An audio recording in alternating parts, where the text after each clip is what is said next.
War! Yes, that's right. That's the word that's back on everybody's lips, is war, as we barrel towards an actual possible peace plan in the Ukraine. Well, the world says, no, we can't have any of that crap. Let's go look at somebody in our own hemisphere, and yes, as much as our other commentator friends like to come back out and swear that this is about,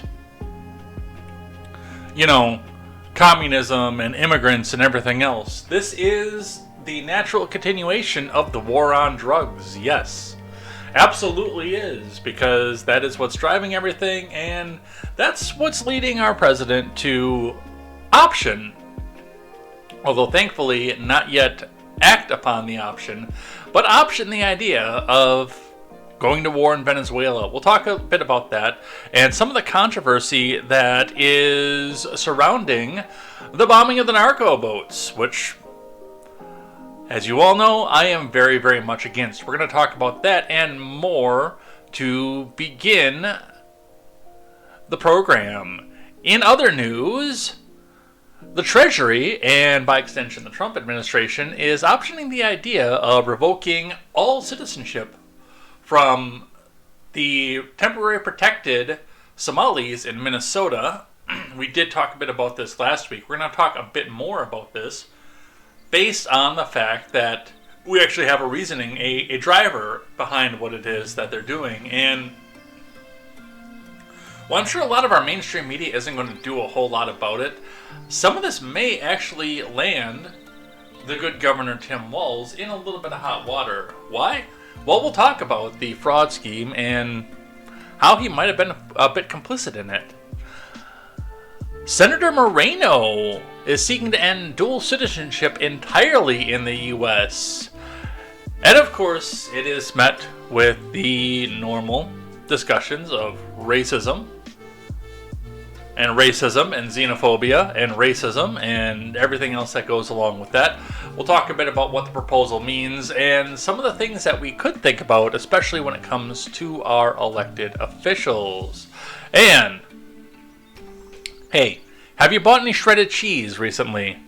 You might want to actually go back and have a look at what's going on with the recalls going over that. I got a couple articles talking about the recalls on shredded cheese sold at Walmart, Target, and Aldi in 31 states. Is your state on the list? We will go find out, and I hope that you don't have a little bit of extra metal in your diet, but we'll talk a bit about that. It is going to be all of this and more over here on Contemporary. So strap yourselves in, find some breakfast, find a friend, and we'll see you on the other side of the title card. And if there's no one beside you when your soul embarks, dear listeners, then I will follow you into the dark. I am Jay Edgar, and this is Contemporary.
Apparently Undertale was enough to get everybody absolutely obsessed for a long time. At least with the song Megalovania playing in the background right now. I've never played Undertale. I've heard of it, obviously, because I know the name, I know the song reference. Never played it, heard a lot of good things about it, just never really taken the chance. I know lately I've been more into Nintendo first party when I do get a chance to play a video game. And, I mean, you all know that I love the Fallout franchise enough that I carry the crest of the Brotherhood of Steel in the back of my pickup. But anyway, that's enough about me. Good morning, everybody. Hi! Hey, how are you? My name is Jay Edgar, the anti-war podcaster in the morning, who now goes back and gets to talk a little bit about war. Aren't we excited? Aren't we excited, really? Come on. You know, the meme that the left-wingers started with, and now all the right-wingers are trying to lean into is this what you voted for? I'm going to come right out and say, I didn't vote for anything this time through. I voted against this past time through. And I've been very open about that. I was not impressed with the first Trump administration, mostly because of the spending. There were good things about it. I will come right out and say, when he did good, I said, hey, this is great. You know, I'm not going to be one of those mindless leftoids who says, everything that he does is bad. Because MSNBC said that everything that he does is bad. There were good aspects of that, and they were in a great enough quantity. I do think that Trump did a C- job, especially with my first position always of being anti-war and keeping us out of some of these foreign entanglements and out of the wars. With all of that being said, we turn around and look at everything else that's going on in the world, and, you know, I said no to the spending, no to a lot of the controversy that went along with everything else. And full admission, in 2024, I did fill in the little bubble that said Donald Trump, but that was a full-out vote against Kamala Harris. I was voting to keep her out of office in the way that I knew best. To vote for the other major party contender that would have blocked her out of office. But I find a little bit of irony in that because, again, I didn't vote for anything specifically. I voted against, and this whole thing about going to a war in another foreign theater was exactly what I voted against. 100%. But that's what happens, I guess. Anyway, we're going to get to it. We're going to get started because, hey, we might actually have a bite-sized contemporary today. The one that, you know, Quest Banning had sent a message. I think he texted me. I can't remember. Either way, pointing out the fact that he got 2 hours into contemporary last week's, and we might pull under the 2-hour mark at this point because I don't have a lot of news. I always joke about the fact that, hey, the stupid people can't even stop for a holiday. They actually might have this time through. But we're never going to know if we don't get into it. So why don't we go ahead and do that? Before we get started, go check out Katie Z, Overruled with Katie Z, Crimeland with Katie Z. Go and check her out. Say a prayer for the Zeds if you are the praying type. Because, yes, there are some things that are going on in their life and in their household that, you know, do warrant a prayer. So go say hi. Give a little bit if you can. I'd also like it if you give a little bit over here. The links are in the description below. I don't know if I put the PayPal one actually back in based on the fact that I didn't have a PayPal for a long time because, well, I can't afford for them to find me every single time that I say something that they don't agree with. So I stopped. I said no more. And then they kind of rescinded on that and actually needed to pay something with PayPal. I think it was that I needed to activate a gift card that I got from work with PayPal. It's one of those where they give a generalized gift card and then you go through their system and pick the gift card that you want back out of it. Then, yeah, I did. I wanted to go with eBay. And according to the instructions, you need a PayPal account to redeem it to eBay. And then it turned out that you didn't, but because of which I do have a PayPal again. So if you guys want to go back and throw to that, let me actually look. I don't know if that's in the description or not. Let's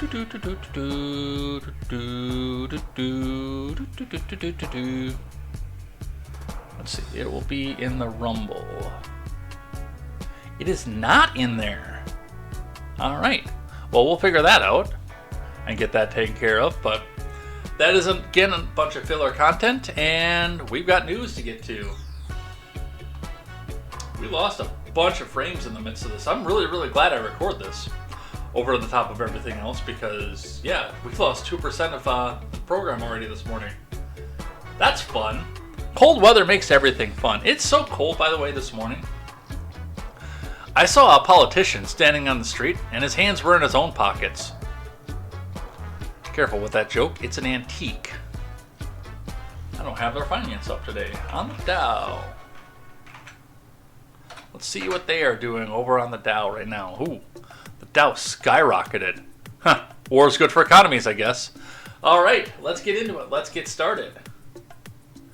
On the news scene, we'll listen to the Una theme from Final Fantasy X while we're doing this. And let's get started. On the Dow to start with this morning, the Dow is standing up 47,933.43 points.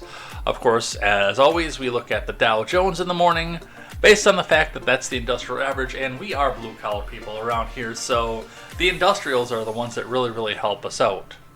I've got some people who are not exactly blue-collar that listen, but for the most part, we're blue-collar, and that's what drives our part of the economy. So we will see what is happening now.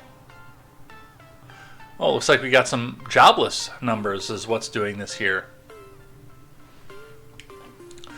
From Investors Business Daily, stock market today, Dow rises on surprise jobless claims, Snowflake plunges on earnings. From Scott Latonin.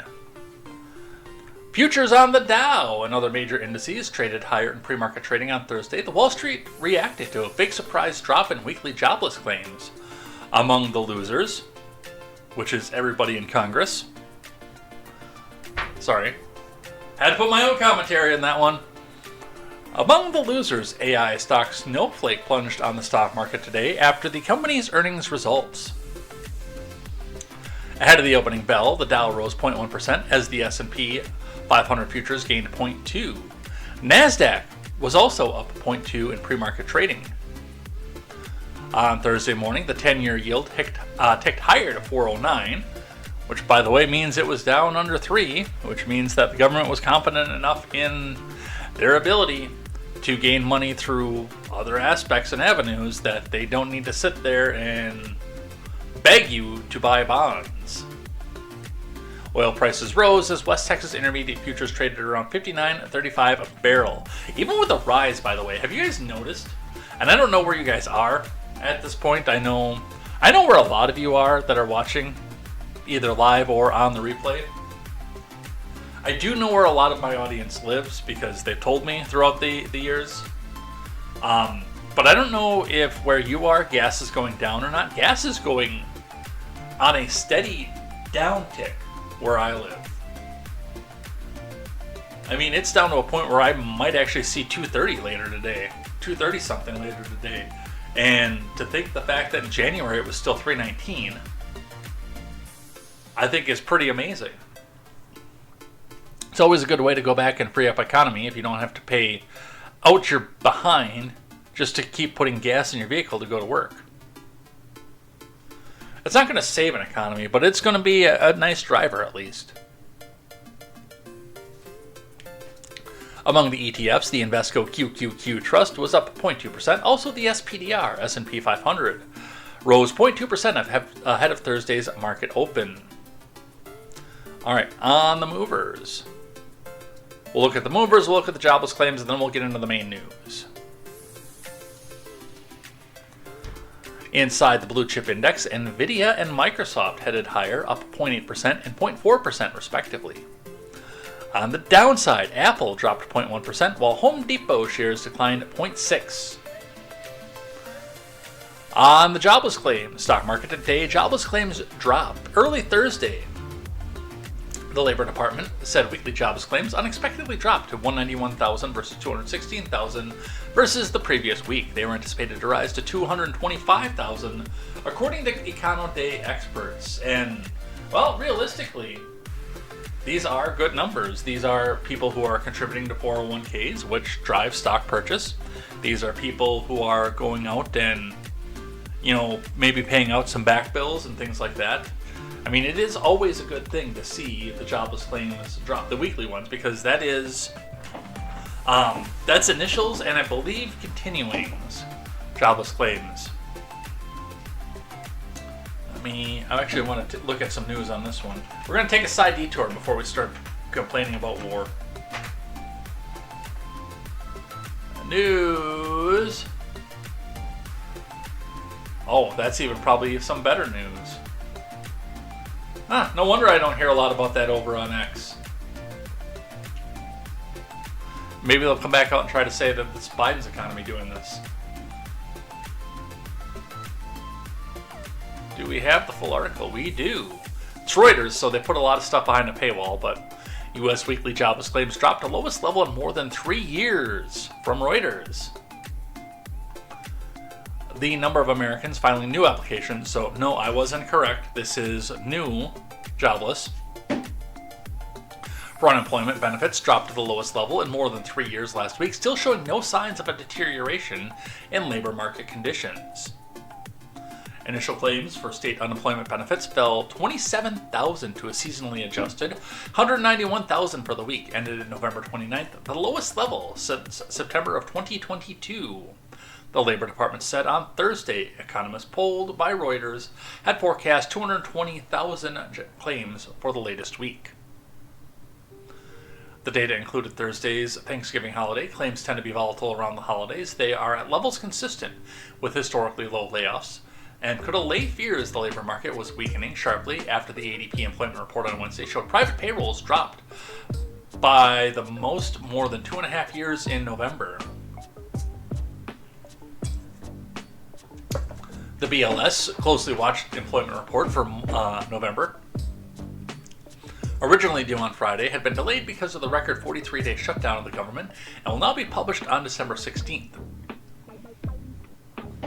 Economists view the labor market as remaining no fire, no hire state.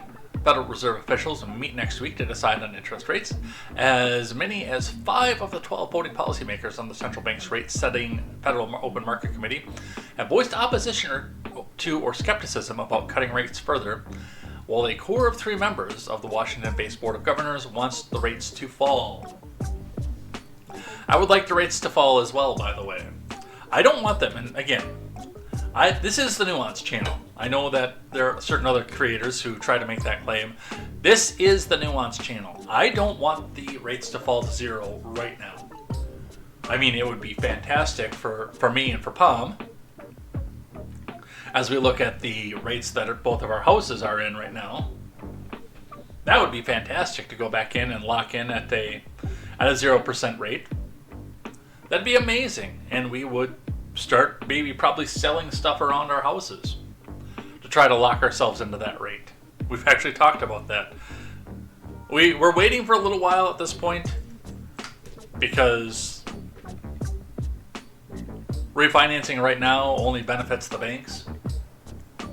But we both said, and we agreed to this, talking about this, if the rates get to 0% as the prime, the base rate, then yes, it is sell everything that we own, everything that we can, to go back and try to lock in our houses at that rate, and possibly even lock in car loans at that rate too. So we'll, I guess, see what happens. But that is where we are at for that. So it's some good news. And I hope the Fed actually does something. I would, admittedly, I'd like to see another maybe 3/4 of a point drop on the Federal Reserve's prime rate right now. As if you throw it down to 0 too fast, yes, you're going to have a lot of people like us going out and trying to refinance and lock in at that rate.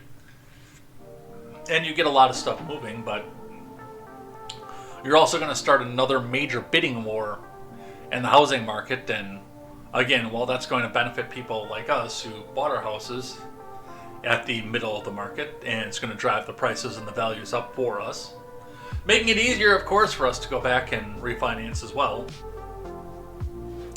On the broader societal scale, it will put us into a bidding war and put a lot more houses, even starter houses, out of the reach of a lot more people. So, a modest drop just to get us down and maybe spur some business and get some people moving and moving maybe up the corporate ladder or making some new jobs and whatnot. That would be good. Down to zero would not. Alright, and that's what we have for the Dow today on your finance. Remember, nothing here discussed is official financial advice. Always check with your financial advisor who knows your household's needs, your household's wants, and what your income can support. All right, let's talk about war.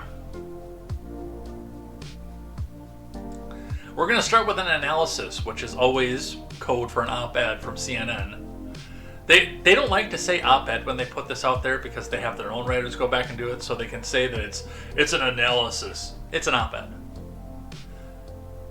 But this is from Stephen Collinson over at CNN. Trump struggles with Venezuelan dilemma as Maduro digs in and storm builds at home over potential war crime. So, of course, we are talking again about the boats, the narco boats.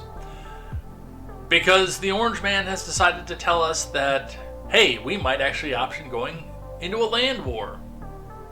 Isn't that exciting?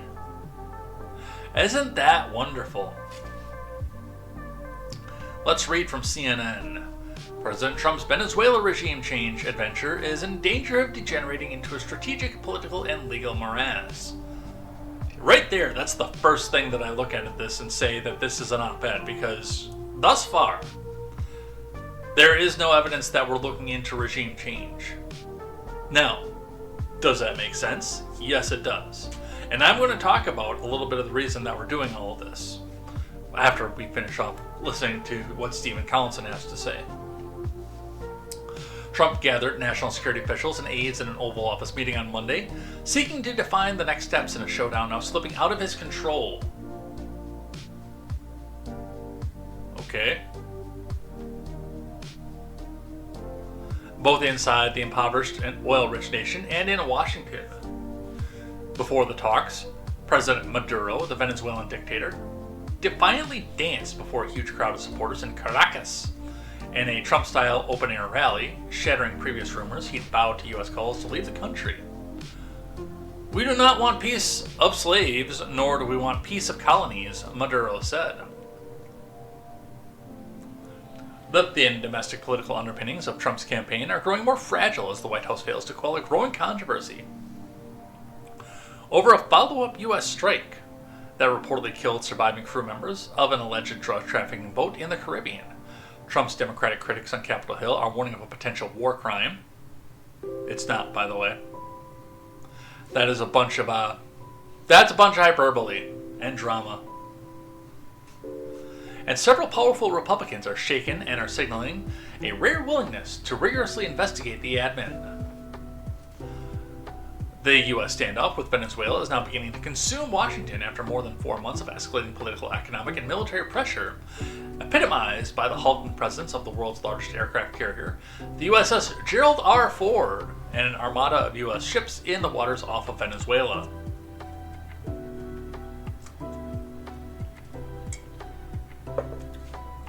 There's increasing scrutiny of Defense Secretary Pete Hegseth's role at the boat strikes. By the way, I find it hilarious the fact that there is just the double reporting of that title. Because any outlet that is remotely left-leaning at this point still says Defense Secretary. And you have Fox News, Daily Wire, probably The Blaze. It's been forever since I've read an article from The Blaze, by the way. But probably The Blaze, all coming out saying, War Secretary! Yeah, who could have seen any of that coming? There's increasing scrutiny of Defense Secretary Pete Hegseth's role in the boat strikes. The former Fox News anchor was a controversial pick to run the Pentagon, and his lack of experience, abrasive manner, and rejection of some military's ethical and legal safeguards is threatening to make him a political burden for the president as Democrats demand his resignation. Meanwhile, all the people who voted for Trump are saying, Pete Hegseth is the greatest thing that's ever happened. I don't believe he is a political liability. Again, I think that's a lot of hyperbole at this point. But more broadly, Maduro's defiance is presenting Trump, Hegseth, and the chairman of the Joint Chiefs, Dan Kane, Secretary of State Rubio, and other top officials expected at the Oval Office meeting with a deepening strategic dilemma. Trump is talking a big game. On Thursday, he threatened attacks on drug cartel targets on land in Venezuela would begin very soon. He declared on Saturday that the country's airspace would be considered closed. Though Venezuela says it's still receiving communications from Washington about deportation flights, Maduro has gone nowhere. The U.S. president, who's been sensitive in the past to any suggestion he chickens out after making threats, must now consider whether his saber-rattling is beginning to lack credibility without a demonstration of military force that would draw him into an overseas conflict. I can't read any more of this, by the way. But you understand at this point, after listening all this time through, why I come out and say that this was full out, full stop, a propaganda piece, an op-ed. There was nothing newsworthy about this. So, and we're going to read a couple more articles about this. TLDR. I'll get you a little skinny on everything. After the latest narco boat strikes, which, again, I really need to see some evidence of the fact that these boats were carrying drugs. I'm not even saying that they weren't. I'm not going to be like the miserable leftoids who think that everything that Trump ever did was completely wrong and therefore must be opposed because evil orange man this and evil orange man that. If you can show me some evidence that there was a bunch of fentanyl on these boats and that was their primary course, was to go try to smuggle fentanyl into the U.S., okay, that is making a direct threat against the American people on a boat that is sponsored by a foreign regime. That is an appropriate use of military force. The problem is we've never seen any evidence of any of this.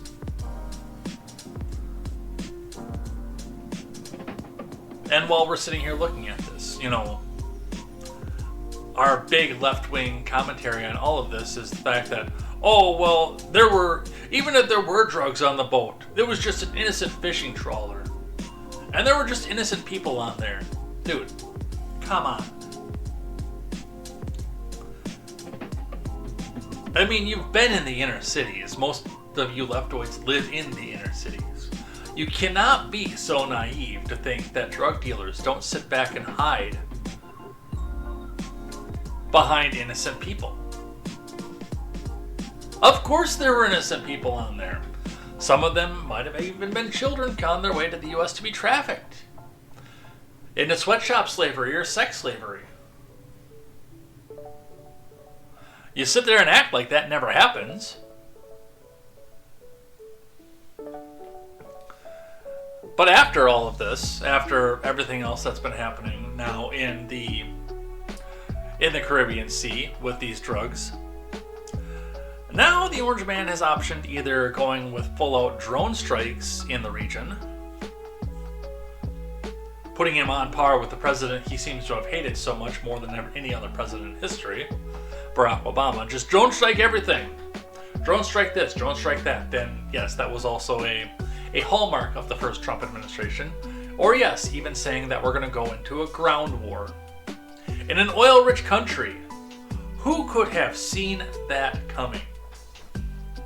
I said it at the top of the show, and I will nuance my position full out, without a doubt. My first government position is always anti-war. Always 100% anti-war. It's the reason that I stood against Bush. And yes, I will be told that I was a miserable progressive leftoid because I stood against Bush. I don't care. Anti-war is always going to be my very first position. Yes, Quest Fanning says, oh, bomber. The Nobel Peace Prize winner who has bombed the most countries. It's a record at this point.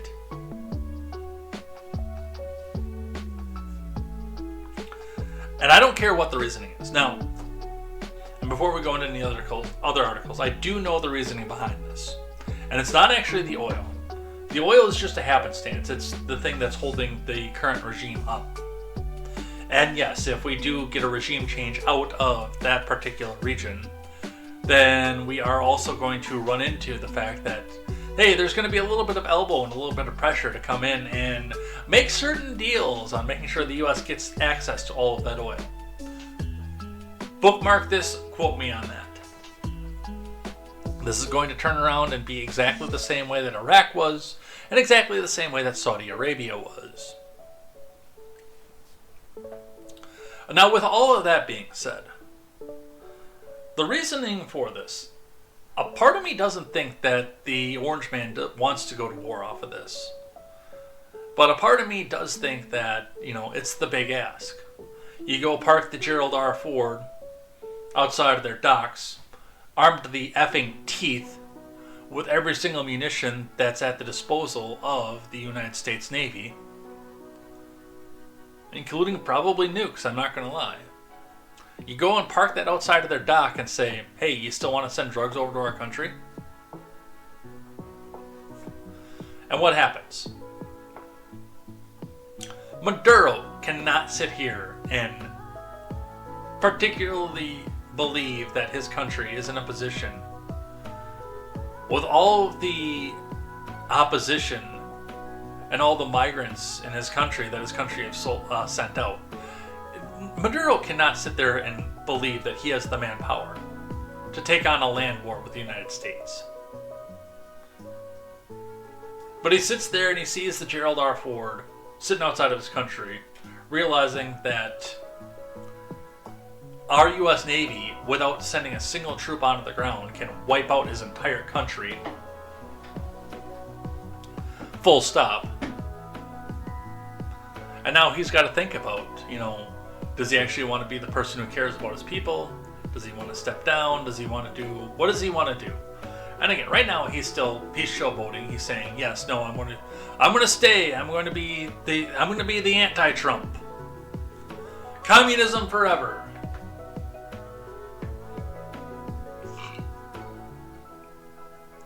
But the first side is it's a show to China, who is apparently also flooding our country with fentanyl. Of, hey, look at what we're about to do to somebody in our own hemisphere. Do you really want this to happen to Beijing? We've got the toys that make the noise. Stop sending fentanyl to our country. And on the alternate side, with the country being as poverty-stricken as it is, that's a major driver of people leaving a country in any situation. Mexico, Venezuela, Honduras, places like that. El Salvador, that's a big one.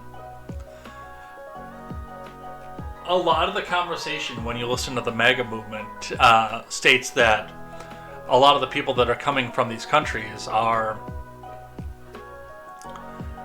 the gang members, and these countries want to go back and invade our country with people who are going to make a regime change in Washington, D.C.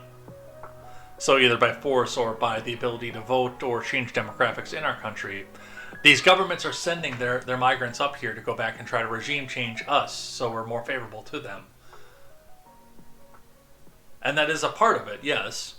But the vast majority of people who are leaving, Mexico, Nicaragua, Honduras, Venezuela is a big one, are doing so because, well, their governments suck.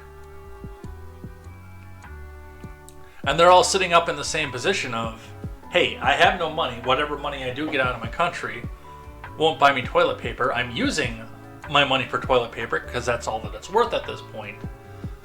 What do? Hey, there's a land of opportunity and a land bridge I can walk to to get there. So the other thought, that's the second thought of this, is if they can get a regime change out of Venezuela, number one, it makes Mexico start to think twice about what their government is doing with the cartels. But number two, they get somebody who can actually make the country flourish, utilize the oil that they have in the country, i.e. sell it to the United States, get somebody who's, maybe more amenable to the U.S.'s position and everything. And then they stop sending migrants to this country, including gang members. So what they're doing is twofold. And I don't agree with any of it. But yes, it does look like it is a full-out regime change campaign. Alright, let's see what the BBC has to say about this one. Why is Trump threatening Venezuela's Maduro? From Vanessa Bush-Schluter. President Trump has been ramping up pressure on Venezuela's leader, Nicolas Maduro. The Trump admin doubled the reward for information leading to Maduro's capture, and his warships are within striking distance of Venezuela. Dozens of people have been killed in attacks on boats alleged to have been transporting drugs from the South American country. Trump also reportedly gave Maduro an ultimatum to leave Venezuela in a phone call the two men had on November 21st. Who is Maduro? Maduro rose to prominence under the leadership of left-wing President Hugo Chavez and his United Socialist Party of Venezuela. Maduro, a former bus driver and union leader, succeeded Chavez and has been president since 2013. During the 26 years that Chavez and Maduro have been in power, their party has gained control of key institutions, including the National Assembly, much of the judiciary, and the Electoral Council. Sound familiar? In 2024, the Electoral Council declared Maduro the winner of the presidential election, even though voting tallies collected by the opposition suggested that their candidate, Edmundo Gonzalez, had won by a landslide. Sound familiar? The U.S. is one of many countries which declared the election illegitimate and recognized Gonzalez as president-elect. Mind you, that has no bearing on the way that they do business down there, but regardless.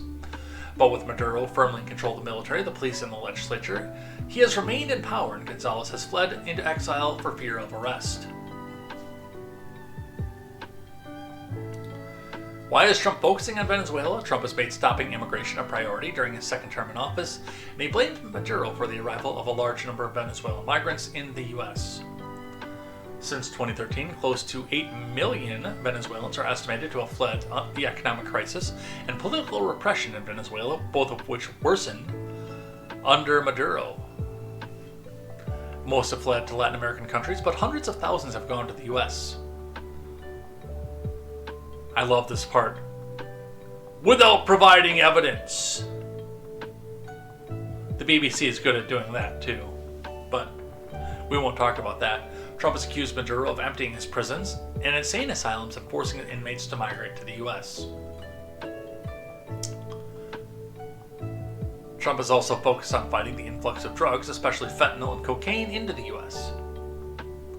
As part of his war on drugs, he has designated two Venezuelan criminal groups, Tren de Aragua and Cartel de los Soles, as foreign terrorist organizations, and it's alleged that the latter is led by Maduro himself. Again, would need to see some evidence of that particular one. Maduro has vehemently denied being a cartel leader and has accused the U.S. of using its war on drugs as an excuse to try and depose him and get its hands on Venezuela's vast reserves of oil.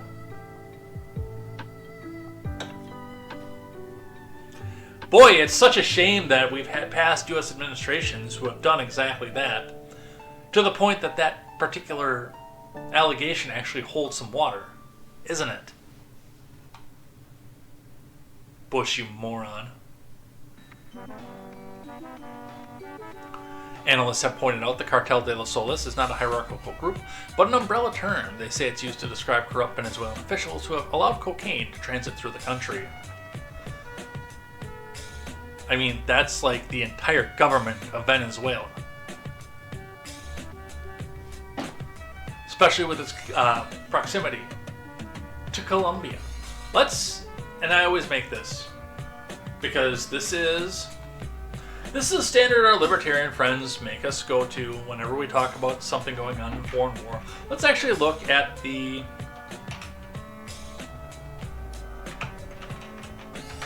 Let's look at the map and kind of point out to you what's going on in that region of the world. So, our libertarian friends say we can't talk about foreign theaters unless we can point to it on a map. And I want you to be able to talk and discuss this stuff. So, we're actually going to be able to point it out on a map. But in the 80s and even into the 90s and 2000s, Colombia is still the hotbed of cocaine.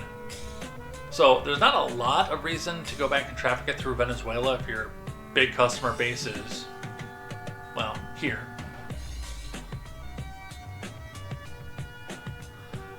But with a wider port, and especially going around several other allies of the U.S., Venezuela is, I mean, they'll still go back and transmit coke through Venezuela to get to Guyana, Suriname, French Guiana, places like that.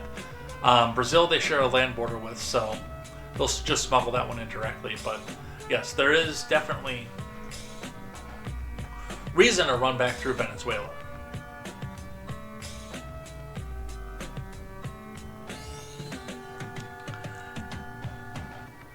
But if you're talking immigration, yes, they can go back and run with cartel aid through Colombia to get through Panama.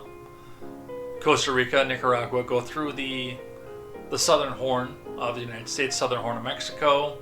I'm sorry, the southern horn of North America, and the southern horn of Mexico to get to the United States. And if they want to go by raft, I mean, all they necessarily need to do is get to Puerto Rico to begin with, and then regroup themselves and run up to Florida.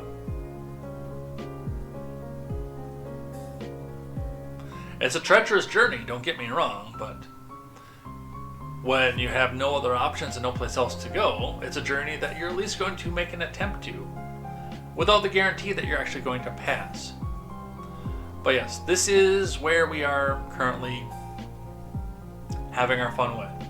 And they are also in a land dispute right now with Guyana as well.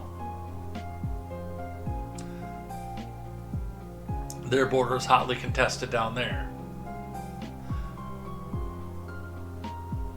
And honestly, with that being said, I would say that Maduro might want to sit this one out with the U.S. if it was me. Because you're fighting a two-front war.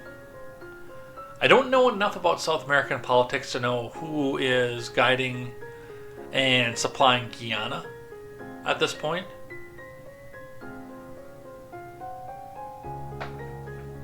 Or what the dispute is over this border.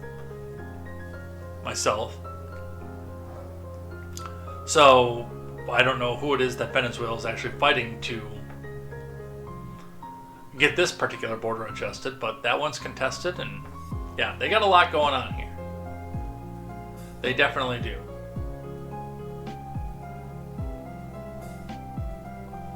And of course, you've got a lot of little islands on the midst of this. I knew somebody from Trinidad and Tobago once. She was Trinidadian.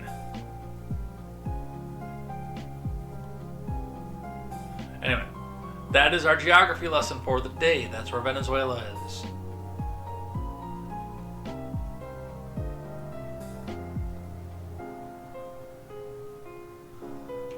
Let's keep going. From Fox News, Trump warns U.S. may launch land operations inside of Venezuela very soon. Says regime sent killers to America. Again, would love to see the evidence of that particular claim. President Trump said Wednesday that the U.S. is preparing to take its campaign against narco-terrorism directly on land inside Venezuela. There it is in black and white. The drug war has a land campaign.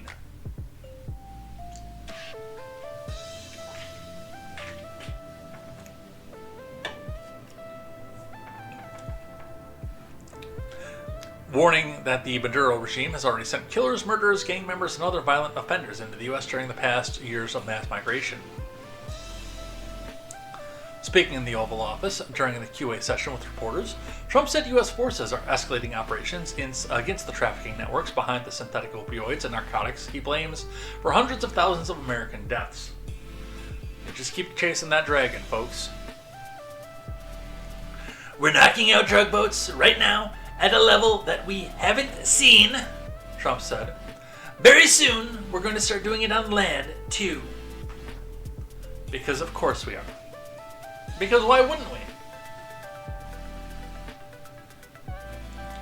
The president has said American intelligence agencies have mapped the routes, safe houses, and production sites used by narcotics manufacturers operating inside of Venezuela. We know every route. We know every house. We know where they manufacture this crap, the poison that they've been feeding us, he said. Trump has repeatedly accused the Maduro government of weaponizing migration. On Wednesday, he repeated his claims that Venezuela sent us killers, murderers, drug dealers at the highest level, gang members, and people from their mental institutions, alleging the country emptied their prisons into our country. He argued that this occurred because the U.S. had previously been run by stupid people, really stupid people. This is like the most Trump thing I've ever heard. Trump tied the potential escalation to the fentanyl and synthetic opioid crisis, saying traffickers have been killing our people by the millions. Millions! I think last year we lost close to 300,000 people. Because 300,000 is by the millions, okay? Millions. He said families have been devastated by overdoses. We're demanding a more aggressive response after years of poison entering the country through transnational networks. Trump also confirmed he had spoken only briefly with Maduro and told him a couple of things. We'll see what happens with that, Trump said, emphasizing the pressure campaign underway extends beyond diplomacy. Trump also defended the decision to strike drug smuggling vessels and suggested the same standard applied to operators of land-based narcotics hubs. Wow, we are losing everything over here. This might wind up being a we don't finish stream. Because I am dropping frames left and right, and I've completely disconnected now twice. But again, it's a good thing that we're also recording this as we go. I want to see if this actually ended stream. No, we're still on stream. It's not great. Alright, do remember, folks, that if you are seeing this and everything is under a bunch of chop because of the extreme cold weather or anything else that's happening with this, the entirety of this stream will be re-uploaded as a recording the recording that came through my computer. So when I started stream, I just started on regular stream, and then I also did a recording. So if anything does cut off, jump off, then yes, we will go back and re-upload the recording, and that'll all be smooth. Because the recording is what everything that's going across my sound card. Alright, let's see.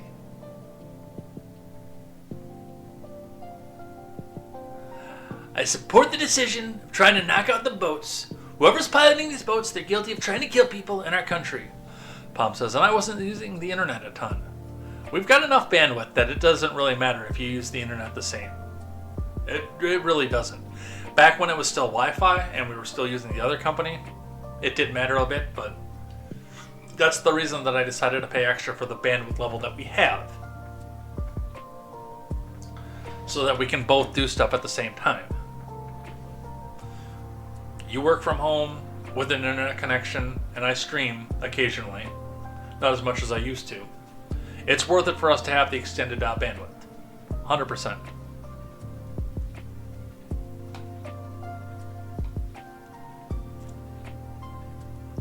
Anyway, going back to this. And a bigger part of the problem, again, if I can see the evidence and intelligence that says that yes, there were actually people that were smuggling drugs on these boats, then I will take this and say, yes, this was a good strike. You're in shipping lanes.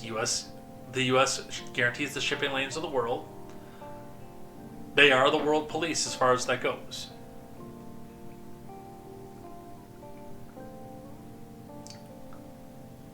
But the fact of the matter is you're blowing Venezuelan flagged boats out of the water without giving evidence out to the American people that they are what you said that they were at this point. And yeah, I have been open and fair ever since we started Contemporary. If I am wrong about something, I get on the stream and I say, yes, I was wrong. This actually was legit, or this was not a legit thing. So if it comes out to this and it's a legit strike, then I will say it's a legit strike. But one of the big differences as well is typically when you do this to a drug house in the US, you've got the evidence to back up the fact that it was a drug house.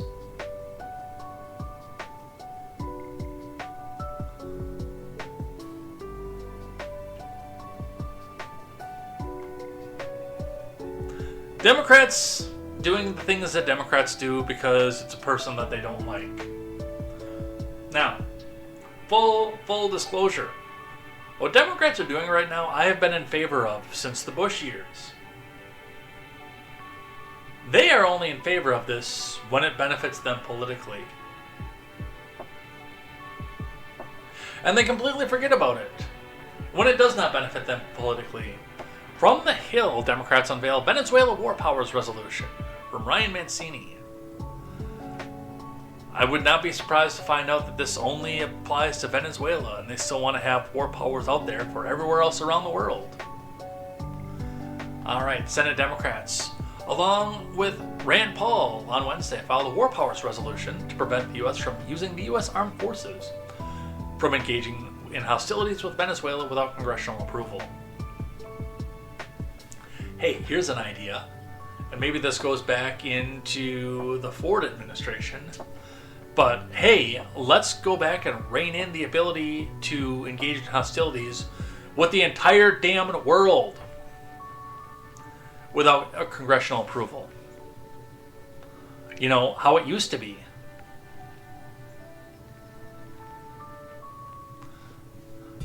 The resolution, filed by Paul and Senators Tim Kaine and Adam Schiff, and Chuck U. Schumer directs President Trump to cease using military unless specifically authorized by declaration of war or specific authorization to use military force.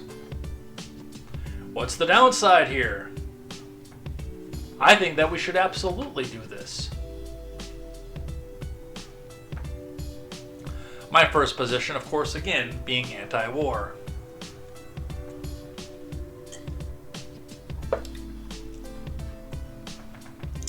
The American people do not want to be dragged into endless war with Venezuela without public debate or a vote, Paul said in a statement from Kaine's office.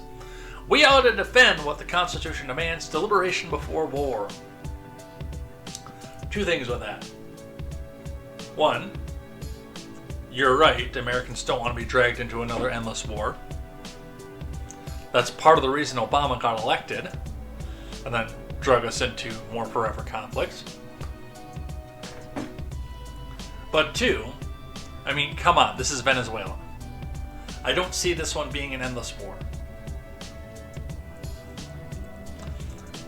This would be one of those where you start going in and handing out free stuff to the people of Venezuela, and they turn around, especially if they're in financial dire straits like they are, and they say, okay, Maduro, you're done. This has the possibility to turn into a nation-building revolution, destabilize the nation and turn it into a revolution, a la Yemen under Hillary. I still don't agree with any of that, by the way, but I don't look at this one and see endless war.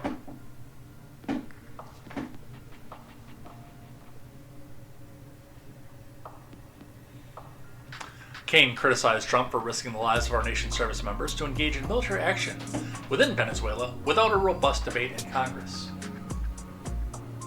Hey look, it's the love of my life. What's up? Why? Cold. You were sleeping. It was warm when I set it up there.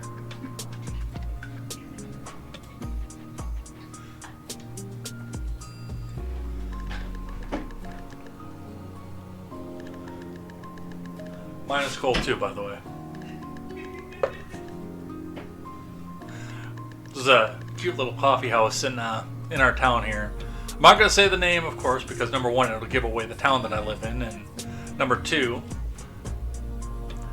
for the people who would find me and protest me for being, quote, right wing, I don't want her to get dragged into that, because she's a nice lady.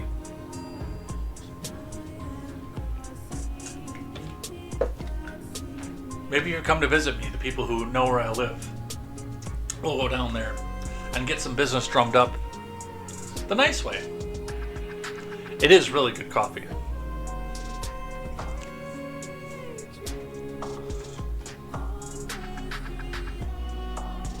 I sent Palm a text right before I got started because she was still sleeping when I got started and said that there was cocoa. I did not specify it was hot cocoa on the dresser upstairs.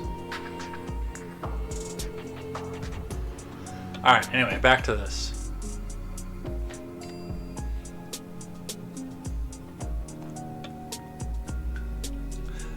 Quote from Tim Kaine. This is why the framers gave the power to declare war to Congress, not the president. He added. Schumer said there was nothing America first about sending U.S. troops into danger for a mission the admin cannot justify, cannot explain, and has no legal authority to launch. Excuse me. And to Schumer, I will say, you're right. I'll take this exact same logic and apply it to the war in Iraq that you authorized. And you were on record authorizing.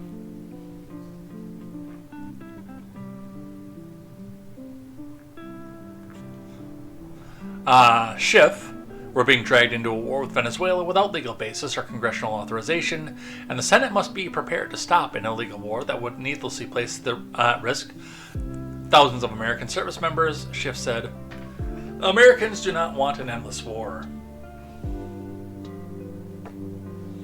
It's not a war, Adam Schiff. It's a military action. All four senators cited Trump's remarks last week about taking action against Venezuela amid rising tensions. Very soon, Trump said, people aren't wanting to be delivered by sea, referring to an alleged narco-terrorist heading to American shores. Since September, the U.S. airstrikes against alleged drug smugglers have killed more than 80 people. Trump added that the U.S. will start to stop them by land also. The land is easier, but that's going to start very soon. We warn them. Stop sending poison to our country. We got to get the map back out here. I need to explain how the land is easier. I do. Because I don't see a launch point. That makes sense.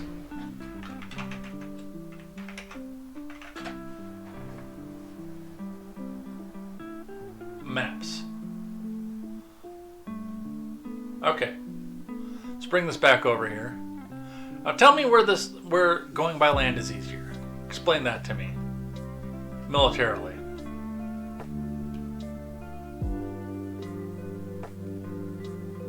You've got a choke point right here in Panama, including the canal, that you got to try and throw tanks over. You've got to try to get through Colombia, which hates our country. As far as the other side, you've got Guyana, Suriname, French Guiana. You might be able to launch through Brazil, but without Bolsonaro, they're not exactly happy with us either right now. So, where's the land invasion easier? Get the generals on phone. Look at this map and tell me where a land invasion is easier. Yes. Do they want to go through Mexico and take Mexico and then take all of Central America all at the same time? Like, is that what they're doing? Well, yeah, that's the other side of it too. I'm not just the Panama Canal that you have to get everything over. You've got to get across thousands of miles of Mexico, Guatemala, Nicaragua, Honduras, Costa Rica. I mean, these also, map stream. Map stream.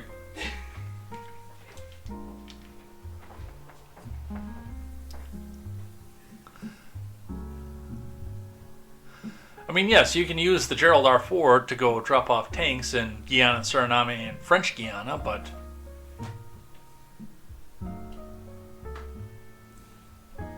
that's still not going to be a full-out land invasion. That's twice on the map, this stream.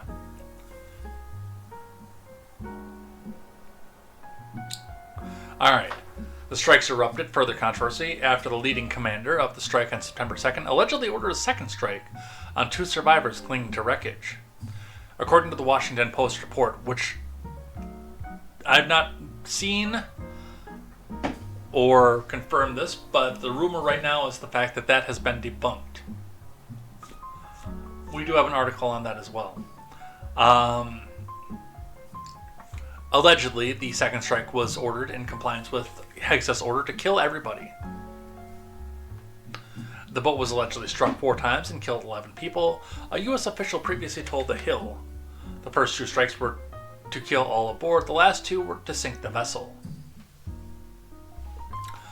The White House confirmed on Monday that Texas authorized the second strike on the boat, which was carried out by Admiral Frank Bradley. White House Press Secretary Bubbleheaded Bleach Blonde defended the strikes and said Bradley worked well with his authority and the law. On Tuesday, Hegsa said he did not stick around to see the second U.S. military strike due to needing to move to another meeting. That's also, especially if you are the Secretary of War, not a passable excuse.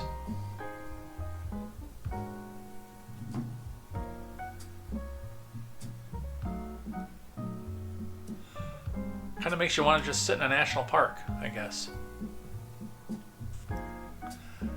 And more CNN saying the quiet part out loud. Trump is threatening to attack a country with more oil than Iraq. And again, we share a land border. Is CNN behind a paywall?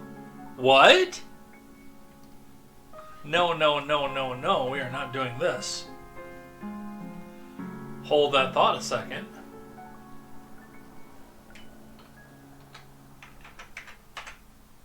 No, we are not doing this.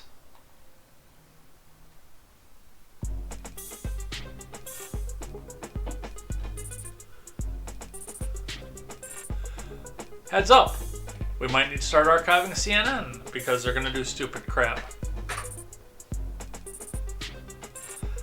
I am not a robot.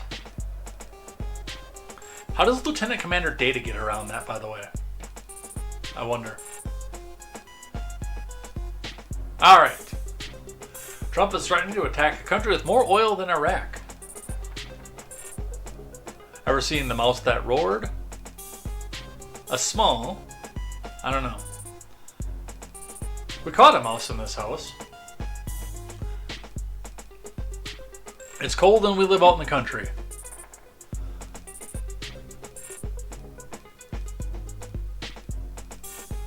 The U.S. appears ready for a war with Venezuela, a prospect that President Maduro this weekend attributed to America's desire to control the country's vast oil reserves.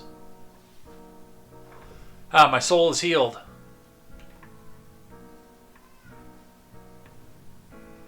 And I hear Ed Jr.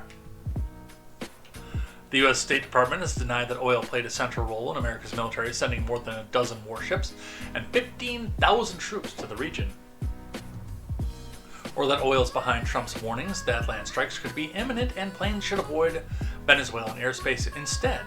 The Trump admin says its military threats are part of America's effort to stop the flows of undocumented migrants and illegal drugs from Venezuela.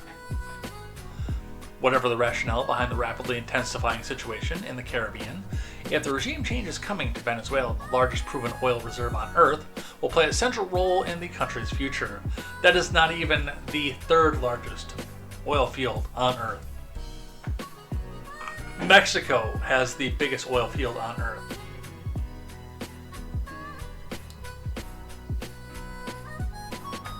Most people associate the large oil stockpiles with the Middle East or Texas, but Venezuela is sitting on a massive 303 billion barrels worth of crude.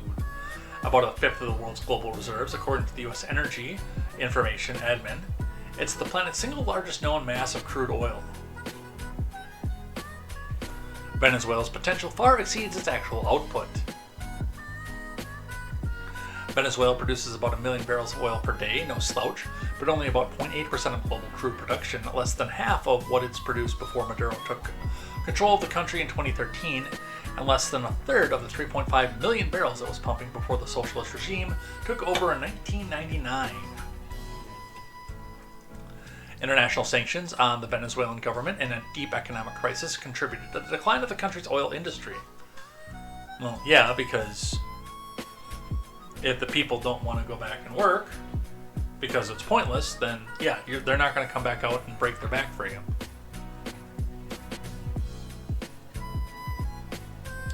But so did a lack of investment and maintenance, according to the EIA. Venezuela's energy infrastructure is deteriorating, and its capacity to produce oil has been greatly diminished over the years. That's a particular problem because the kind of oil Venezuela is sitting on, heavy, sour crude, requires special equipment and a high level of technical prowess to produce. International oil companies have the capability to extract and refine it, but they've often been restricted from doing business in the country. And yes, that is going to be the byline that comes out of this because of what our country has done in the past. The main byline is going to be, yes, this is going to be all about oil and controlling energy. Now, that would be it'd be a decent side effect, and yes, that would very, very much if Shell or BP or Mobil got their hands into Venezuela. Yes, the global oil price will go down, energy would become cheaper, and the US would, at some point, control a large amount of that. But again, I don't think that is the reasoning behind any of this. Now, if DeSantis comes into office, then yes, that will be 100% the reason. But as we sit right now, I don't think that's the reason. I think it actually is about illegal immigration.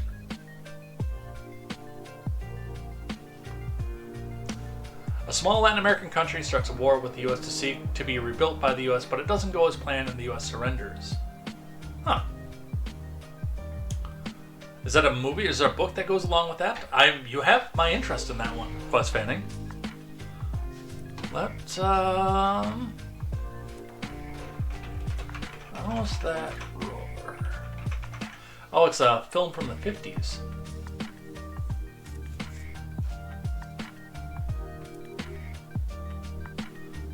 It's a British satirical comedy on a ban the bomb theme based on Leonard Waverley's novel The Mouse That Roared. So there is a book that goes along with this.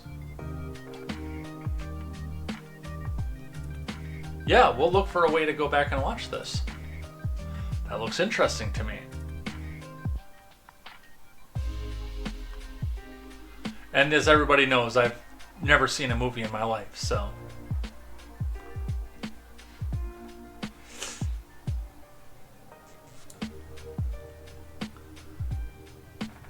Well, unlike everyone else, like to get paid. Yes, they do. Venezuela put the cart before the horse, assuming a certain level of wealth. Isn't Citgo the state oil firm? I believe it is, yes. Alright, Hegseth. Moving on from the war in Venezuela to the aftermath of the war in Venezuela, Hegseth faces deepening scrutiny from Congress over boat strikes. From Stephen Groves and Lisa Mascaro.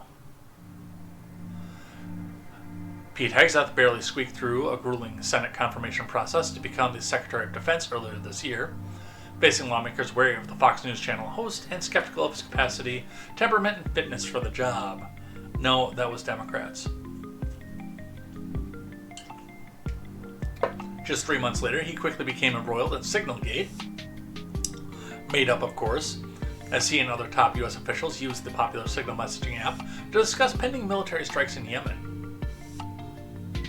A Pentagon IG's report delivered to lawmakers Wednesday found his actions posed a risk to personnel and mission. No, it didn't. And now, in what may be the most career-defining moment yet, Hegseth is confronting questions about the use of military force and demands he release the videotapes after a special operations team reportedly attacked survivors of a strike on alleged drug boat off the coast of Venezuela. Several lawmakers and legal experts say the second strike would have violated the rules of armed conflict. Here's that, Junior.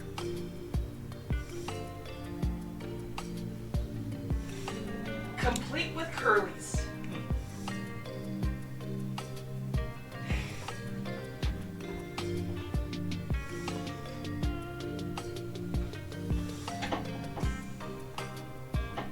Give me just a sec, folks. I gotta mute Mike for a moment. I'll turn the music up.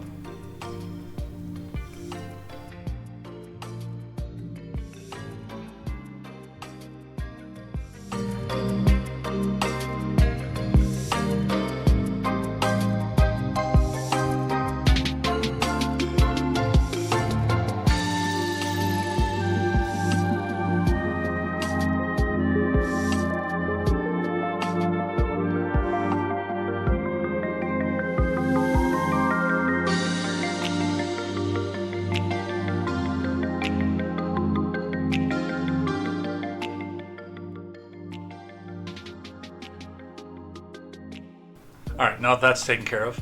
I just need to know what was going on in the household, that's all. Alright, back to Hegseth.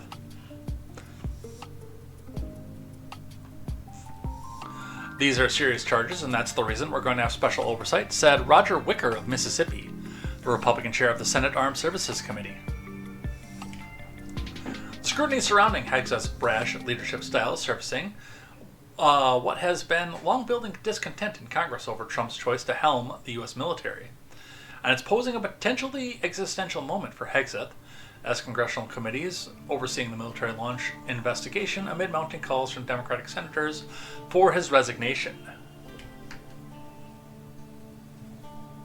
Well, they've been doing that since he got into office. They've been doing that since before he did anything in office.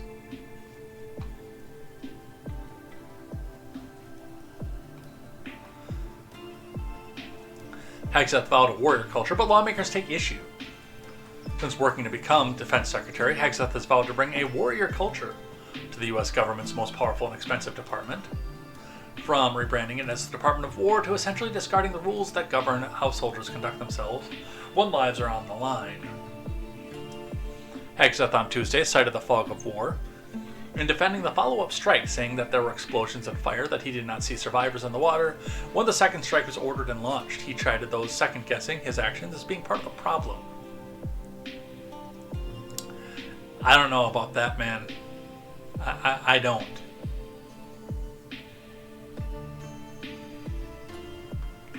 I mean, if you don't... Why order the second strike? Unless you are specifically going after people. Yet the approach to the operation was in line with the direction of the military under Hegseth, a former infantry officer with the National Guard, part of the post-September 11th generation who was deployed to Iraq and Afghanistan and earned Bronze Stars.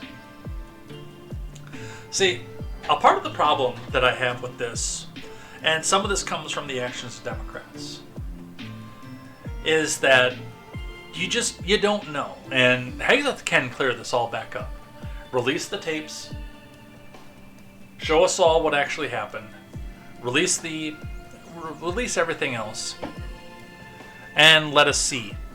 Let us see what it is that we want to see. The problem and the corner that Democrats have backed themselves into when we look at something like this is the fact that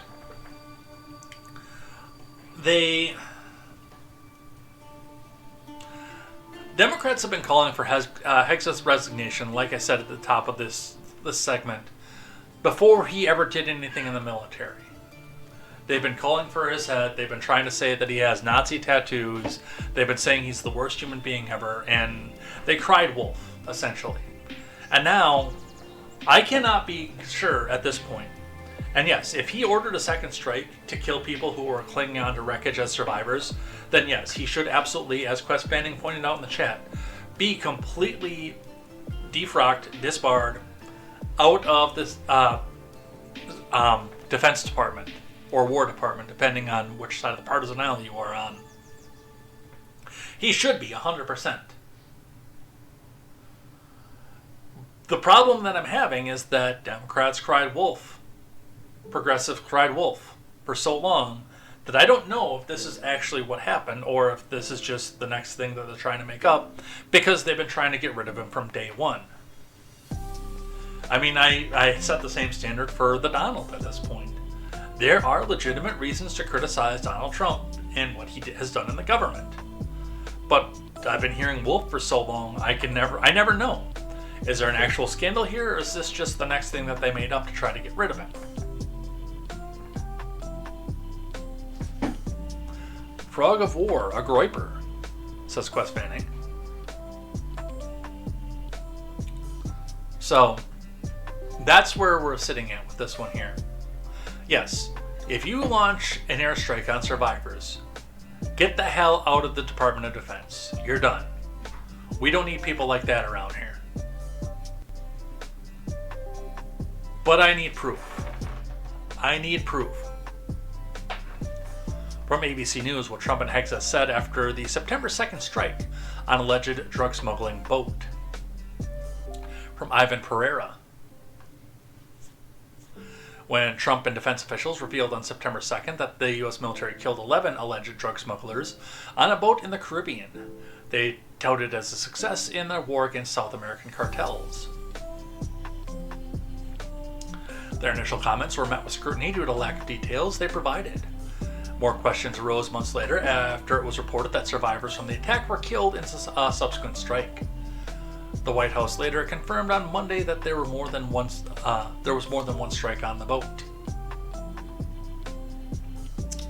Trump first announced the strike on his social media site as the kinetic strike against positively identified Tren de Aragua narco-terrorists in the South Com area of responsibility. The post included a video of the strike that showed only one hit. Trump alleged the boat was under the control of Venezuelan President Maduro. Maduro denied the allegation and criticized the U.S. for the attack. Trump said a day later that a massive amount of drugs were on the boat, but provided little detail.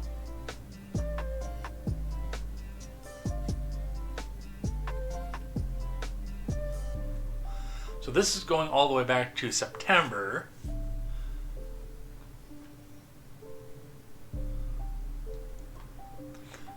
It was a massive amount of drugs coming to our country to kill a lot of people. And everybody fully understands that fact. You see the bags of drugs all over the boat, and they were a hit, Trump told reporters at the White House on September 3rd. When they watch that tape, they're going to say, let's not do this. That same day, Hegseth touted the strike during a Fox and Friends interview and refuted a Maduro spokesperson's suggestion that the video was AI generated. That was definitely not AI. I watched it live. He said, we knew exactly who was in the boat, we knew exactly what they were doing, and we knew exactly who they were represented. The admin would go on to report 20 more strikes against boats in the Caribbean and Eastern Pacific Ocean, killing 83 people. Hegseth spoke about the U.S. operations on October 23rd at a White House event on fighting drug cartels, arguing that suspects on the boats would be treated like foreign terrorist organizations in the offense. And again, you have the capability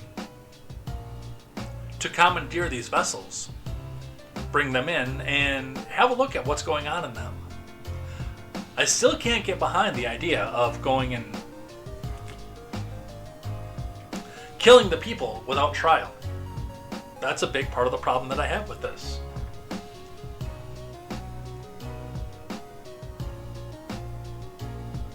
So the Department of War is not going to degrade or simply arrest. We're going to defeat and destroy these terrorist organizations and defend the homeland on behalf of the American people, he said. His remarks came a week after survivors reported following a strike on a boat in the Caribbean. The survivors eventually were released to their home countries of Colombia and Ecuador, which prevented them from protesting their detention in the U.S. court. When asked by ABC News' Mary Bruce how survivors will be treated in the future, Hegseth responded, "We've got protocol of how we'll handle it, but did not go into detail. At the same event, Trump told reporters he didn't plan to ask Congress for authority or declare war against the cartels. Instead, he declared bluntly, "We're just going to kill people that are bringing drugs into our country." However, new questions arose about the legality of the attacks after a November 28th Washington Post report that said the first strike on September 2nd initially left 2 survivors clinging to wreckage, and that before the strike, Hegseth had given spoken orders to kill everyone on board.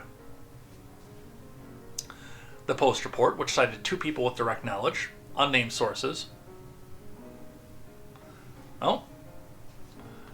We have the best viewers on streamboo.com. Should we remove the space, folks? No, we're going to give you a little timeout. You take 10 minutes and think about it. That's what we always do. Throw a like and a repost on stuff here. Thank you, Quest Bending, for sharing out what we've got going on here.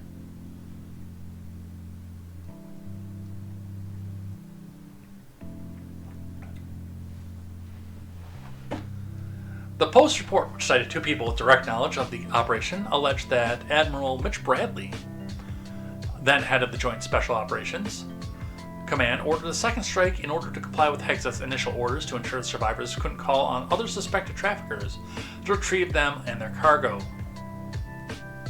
Allegedly, of course.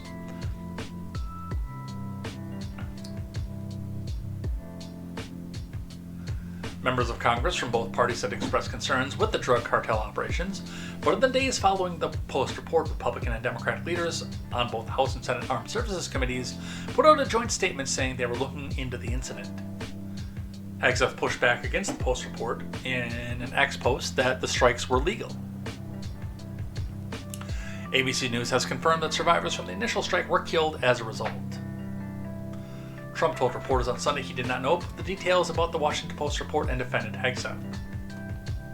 So, and again, I've already seen rumor that this was full out debunked, and that the strike was not ordered. I don't know if it's true or not. Let's grab one from the Daily Wire. Speaking of, even the New York Times isn't sold on Washington Post Hegseth hit. From Virginia Kruta. No video that goes with this one.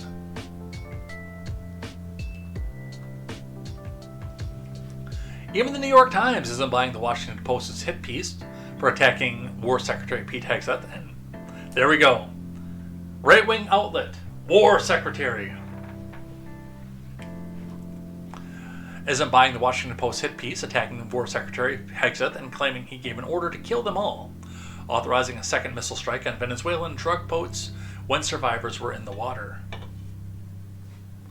The Post exclusive, which ran on Saturday, painted a picture of 2 survivors helplessly clinging to the remnants of their destroyed vessel as a second strike was ordered to ensure they were killed, citing anonymous sources, as they always do. The outlet walked right up to the line, but stopped just short of directly accusing Hegseth of executing 2 survivors in the water. What followed immediately was absolutely predictable. Anchors and guests across the legacy media on Sunday stepped across the line. Even WAPO wouldn't, accusing Hegseth of committing war crimes and claiming those who carried out his orders might have been held to account for doing so. But the New York Times, a former newspaper, was not quite ready to go all in on the accusation and instead cited 5 officials who said that while Hegseth's initial order was to deliver a lethal strike, which would destroy the vessel and the drugs and kill those on board, there was no specific order given regarding how to proceed if the first strike did not fully accomplish that. In addition, officials told the New York Times there was no second command from Hegseth ordering another strike when drone footage showed survivors in the water instead.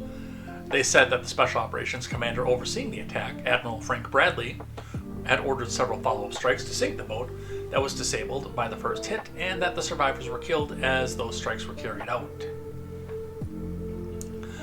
The Federalist, Molly Hemingway, noted that it certainly tracked that WAPO had run with the story in the first place. It seems slightly off routine for the New York Times to hold back. It's not surprising the Washington Post, which originated the Russia collusion hoax and the Kavanaugh hoax, and the first Trump impeachment hoax, would run another false info op. It is a bit surprising the New York Times isn't going along with it in their normal manner, she said. The White House's account of what happened squares with the New York Times report, however, as Press Secretary Bubbleheaded Bleach Blonde said during Monday's briefing that there had been multiple strikes on the drug boat in question, but that the orders had come from Admiral Frank Bradley, not Hegseth. Hegseth followed that revelation with an ex-post declaring his support for Bradley, saying, "Let's make one thing clear. Admiral Bradley is an American hero, a true professional, and has my 100% support. I stand by him in the combat decisions he has made." On the September 2nd mission and others since, America is fortunate to have such men protecting us. When this Department of War says we have the back of our warriors, we mean it. So, I gotta see some evidence on this one. Results inconclusive at this point, is what I will say on that. From Axios. Democrat announces articles of impeachment against Hegseth. Mostly symbolic again because, well, we don't have 60 votes in the Senate to make it happen. From Andrew Solendar. Rep. Sri Thanedar of Michigan announced Wednesday he plans to introduce articles of impeachment against Secretary of Defense Hegseth. The long-shot effort centers on two scandals currently rocking the Pentagon: a new report about Signalgate and allegations of a follow-up strike against the alleged Venezuelan drug boat. Thanedar will unveil his articles on Thursday during a rally at Union Station in D.C., his office said at a press advisory. So that'll be happening later on today. The articles will accuse Hegseth of murder and conspiracy to murder and reckless and unlawful mishandling of classified information, the advisory said. He'll be joined at the rally by Flair, a group pushing for Trump to be impeached. Jeffries asked on a Monday press conference, because he is going to be the one whipping Democrats into vote for it, about the possibility of impeaching Hegseth, shooed away the idea. Republicans will never allow for articles of impeachment to be brought to the floor of the House, and we know that that's the case. Trump will order them not to do it, he added. So, he's going to introduce them, it's going to go nowhere. Let's grab another one from The Wire. Bubble-headed bleach blonde says Hegseth didn't order a second strike on narco-terrorist boat. We're just going to go straight to the video for this one. Does the administration deny that that second strike happened, or did it happen and the administration denies that Secretary Hegseth gave the order? The latter is true, Abe, and I have a statement to read for you here. President Trump and Secretary Hegseth have made it clear that presidentially designated narco-terrorist groups are subject to lethal targeting in accordance with the laws of war. With respect to the strikes in question on September 2nd, Secretary Hegseth authorized Admiral Bradley to conduct these kinetic strikes. Admiral Bradley worked well within his authority and the law, directing the engagement to ensure the boat was destroyed and the threat to the United States of America was eliminated. And I would just add one more point to remind the American public why these lethal strikes are taking place. Because this administration has designated these narco-terrorists as foreign terrorist organizations. The president has a right to take them out if they are threatening the United States of America and if they are bringing illegal narcotics that are killing our citizens at a record rate, which is what they are doing. And under the previous administration, there was enough fentanyl trafficked into our country to kill every American man, woman, and child many times over. And so that's why you've seen a drastic difference in this administration's policy with respect to the last, and it's one of the many reasons the American public reelected this president and support this Secretary of War in conducting these strikes. So to be clear, to clarify, Admiral. So yeah, if we are going to come back and buy the idea that they did command the second strike, I need to see some evidence. And yes, if I see the evidence, I'm going to wind up on your side for that one. Because no, you don't do that to survivors. I'm not real thrilled about the fact that they go back and just execute these boats either, but you know, a lot of the MAGA movement thinks it's the greatest thing in the world. And with that, we move on to the next scandal. Donald Trump says all pardons and commutations signed by Biden auto pen are terminated. Which means that he is going to have to go back and start arresting some of these people and putting them back in prison. I hate this, by the way.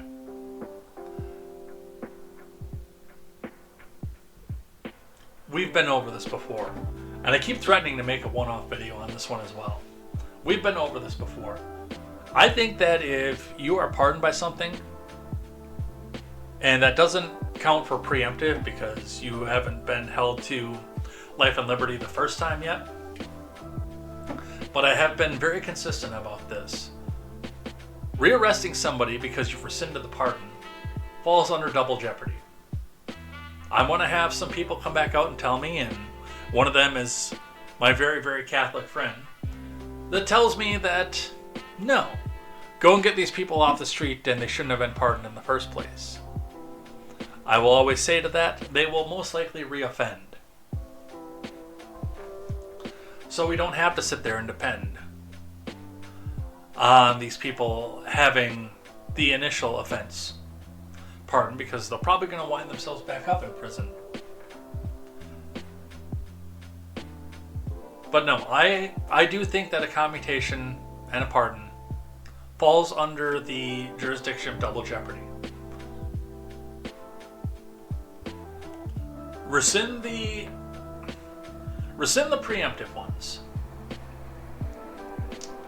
Let's go back and investigate these people if they were done by AutoPen. Let's go back and investigate these people and find out what it is that they did. There's going to be enough politics behind that they're probably never going to face justice for it anyway, but let's at least go back and investigate. But the drug dealer that got out of prison and everything, no. You were convicted. You've already faced life and limb for this. For whatever reason, you got a second chance. Now go back out and try not to reoffend. Otherwise, you're going to wind yourself back up in. Let's read from Newsweek, though. Trump on Tuesday said that all pardons, commutations, and other official documents signed by an autopen during Biden's presidency are terminated, issuing a sweeping proclamation that would upend years of routine executive practice. The president posted on Truth Social, "Any and all documents, proclamations, executive orders, memoranda, and contracts signed by order of the now infamous and unauthorized autopen within the administration of Joseph R. Biden Jr. are hereby null, void, and of no further force or effect. Anyone receiving pardons, commutations, or other legal documents so signed, please be advised the document has been fully and completely terminated and is of no legal effect. Thank you for your attention in this matter." As much as I'm against this, I am actually a little bit glad that this happened. And again, this is before we read into any of Newsweek's analysis of any of this. Do you know why? I'll tell you why. Because we'll actually get a definite definition. Somebody, especially probably somebody high-end, whose family paid for the commutation or pardon, who's now null and void, is going to go back and sue the federal government for double jeopardy, and they should. And then it goes to the Supreme Court, and then the gray area is gone. Now we have a decision. And I hope that this one's a 9-0 against the Trump admin. EOs, memoranda, contracts. Yes, put those into the scrutiny. Pardons and commutations should not be a part of the equation off of this. Except, of course, for the preemptive ones. They should 100% not be a part of this conversation. I have been very consistent about this.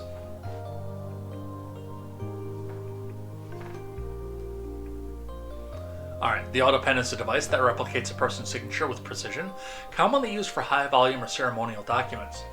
Presidents of both parties have relied on it to sign letters and proclamations.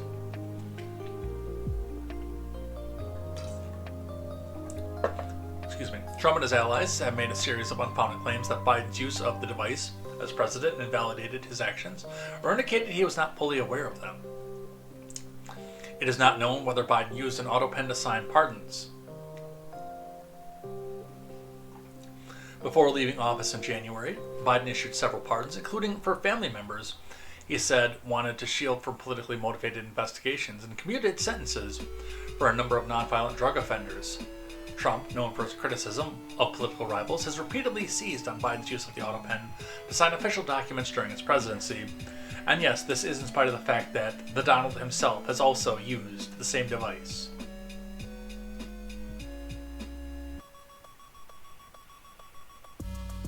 A few minutes behind, it looks like the stream ended on TV. No, we're still here. And a reminder for those of you who are watching, if you do see any chop or drop, the live stream portion of this is going to be privated at the end of this. It's going to remain on YouTube, but it's going to be private. And I am taking a recording, a direct recording, at the same time that we're doing this. I've got enough RAM and processor I can do recording and stream at the same time. So that will turn around and get re-uploaded. So you'll see this whole thing with no chop.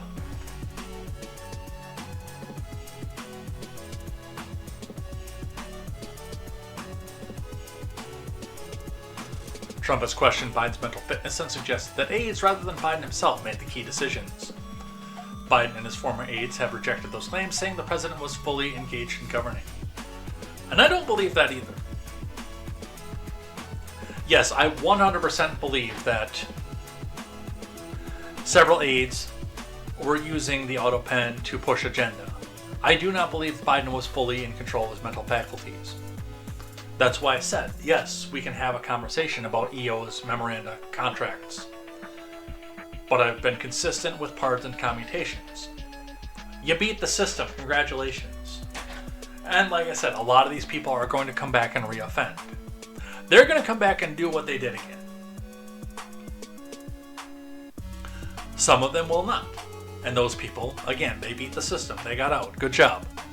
Now they're going to go out and be model citizens, but I think a lot of the people that did get a pardon, especially if it was ill-obtained in this matter, are going to wind back up in prison for another crime.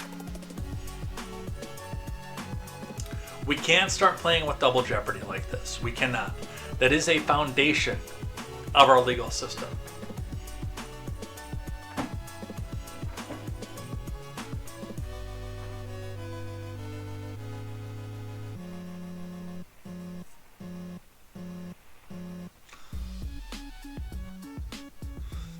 But we will get a decision on that and see what's actually legal and what's not. Huzzah!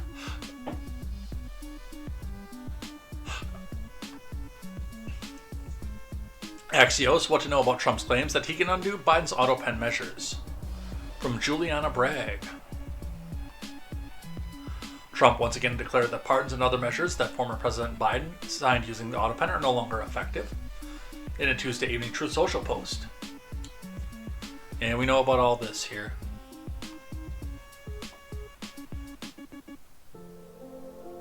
Here's a reality check. This is the stuff we haven't read in the previous article yet. Various other presidents throughout history have relied on the auto pen to sign documents. Trump himself admitted in March he used the device, but said it was only for very unimportant papers. A president has no authority to overturn a president's pardons, especially based on the type of signatures used per the Constitution. Trump does not have the ability to undo a previous president's pardons, bills enacted by Congress, or various other measures that Biden authorized via auto pen, said Ed Whelan, a distinguished senior fellow at Antonin Scalia Chair in the Constitutional Studies at the Ethics of Public Policy Center on X last week.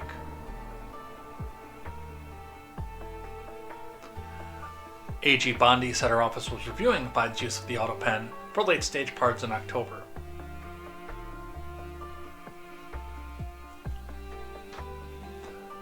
So, and again, a big part of this goes on to the fact, yes, Trump himself can turn around and make an executive order that undoes the previous executive order. He doesn't need to go back and say, I terminate this by the auto pen. Contracts are the same way. You get your lawyers involved and you get out of the contract because you don't think it was ethically done. You've got that authority. The biggest part in surrounding this, and Bondi is coming in on this, has to do with the pardons.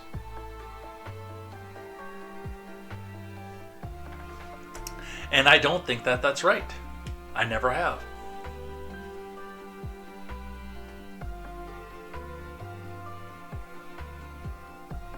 And yes, he's confirmed the fact that he did it, that he used the auto pen.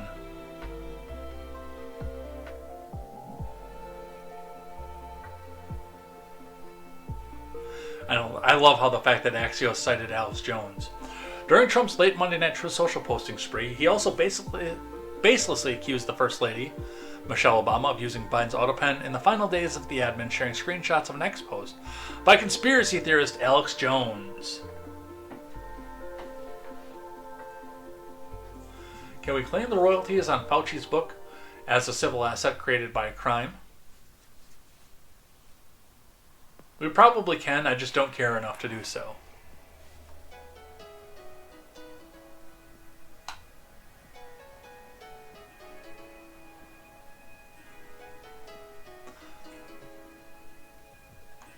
Alright, on the Somali side of things, from CBS News, Treasury investigating whether Minnesota welfare money went to the Somali terror group Al-Shabaab. Scott Bessent says, from Joe Walsh. Not that Joe Walsh, by the way. Not the cool one. The insufferable one who followed absolutely everybody, quote, conservative on Twitter when it was still Twitter. The former rep from Illinois, who has a bigger case of TDS than most liberals. The Trump admin is looking into whether Minnesota tax money found its way to Al-Shabaab, a U.S.-designated foreign terrorist organization and an al-Qaeda affiliate based in Somalia. Scott Bessent said on Monday and on Wednesday, House Oversight Committee Chairman Rep. Jim Comer announced he is launching an investigation into the widespread fraud allegations. Bessent wrote on X, the Treasury is investigating allegations that, under the feckless and mismanagement of the Biden admin and Governor Walz, hardworking Americans' tax dollars may have been diverted to the terrorist organization Al-Shabaab. The Treasury Secretary shared a November 19th report in the conservative publication City Journal that alleged millions of dollars from Minnesota state welfare programs had ultimately landed in the hands of the terror group, citing law enforcement sources. Anonymous again. A few days ago, Osiris Index Red did a great video on Minnesota scams.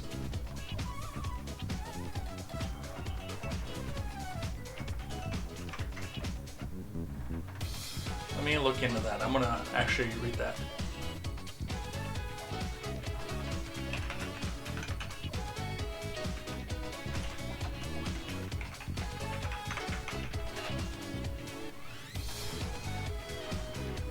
I don't see any report on that or video on that.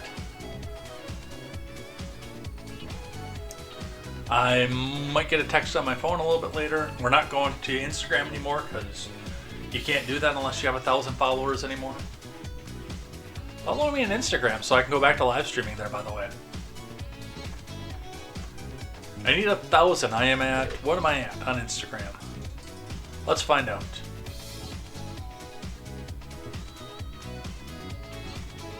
$461. I need 539 followers on Instagram before I can go stream again. Which means I maybe should go start posting on Instagram.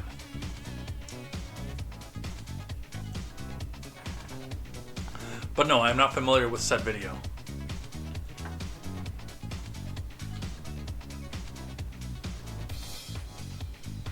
Oh, we lost some more frames.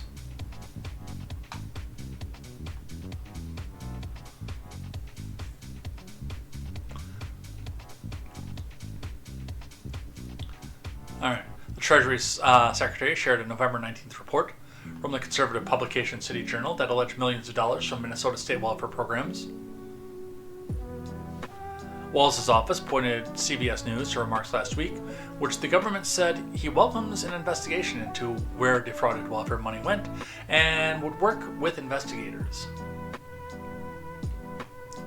Comer, a Republican from Kentucky, released an excerpt from the letter he sent to Walls saying the Oversight Committee has serious concerns about how U.S. Governor and the Democratic-controlled admin allowed millions of dollars to be stolen, and requesting documents and communication showing that your admin knew about the fraud, whether you took action to limit or halt the investigation. Same standard I have for everything else. Let's have the investigation. Let's see, put your cards on the table, and that is both to Comer and Bessent and to Walls. Put your cards on the table. Show us what you got. Yeah, Quest doesn't have Discord anymore, so I can't put it out there. So I will get a message probably on this video. Absolutely. But anyway, yeah, going back to the investigation. Investigate it. Let's see what you got. Put your cards on the table and show me the evidence. Put it up in a way where we can't turn around and say, oh, well, this is just a conspiracy theory. It's so scary, it's a conspiracy.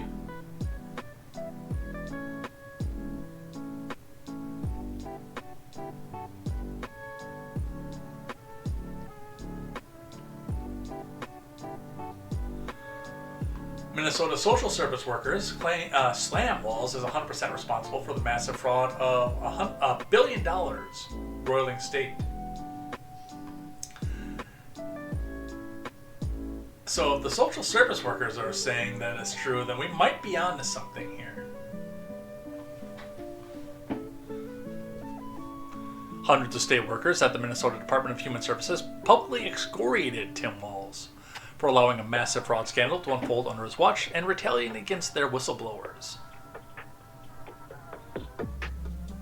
Over $1 billion in taxpayer money was fleeced by dozens of scammers in Minnesota's Feeding Our Future fraud scandal, the largest known COVID fraud case in the country.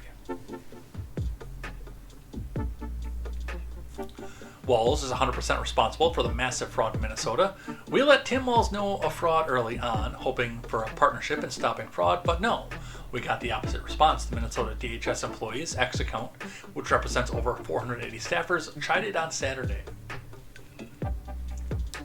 Walls systemically retaliated against whistleblowers using monitoring, threats, repression, and did his best to discredit fraud reports. Instead of partnership, we got a full weight of retaliation, the account charged. It's scary, isolating, and left us wondering who we can turn to.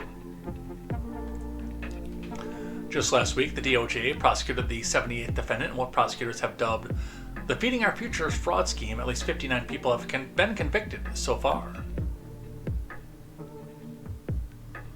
During the past 5 years, fraudsters targeted Minnesota's generous social safety net by setting up companies that billed the state for social services that prosecutors alleged were never actually provided. Feeding Our Future, a nonprofit founded in 2016, that purported to help feed school children, had partnered with dozens of local businesses under the pretense of providing food aid.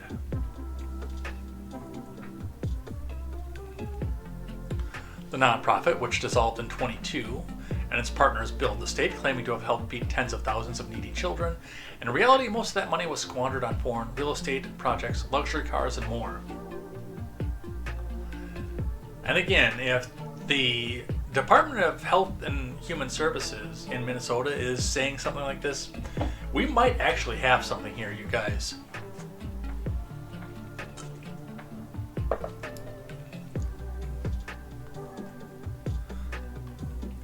The fraud largely resolved around dozens of people in the Somali diaspora. Minnesota is home to about 80,000 Somali Americans. As staff, we firsthand witnessed and observed fraud happening, yet we were still shut down, reassigned, and told to keep quiet, said Minnesota DHS employees' X account alleged. Sometimes more leadership did not want to appear to discriminate against certain communities and were unwilling to take action such as stopping fraud and would have an adverse impact on their image.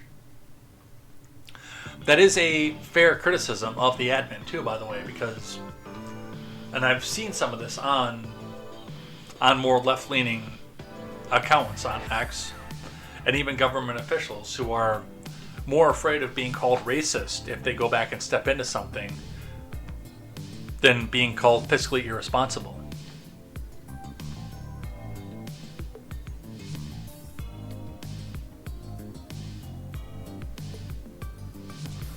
Let's skip that one because we've read most of that already.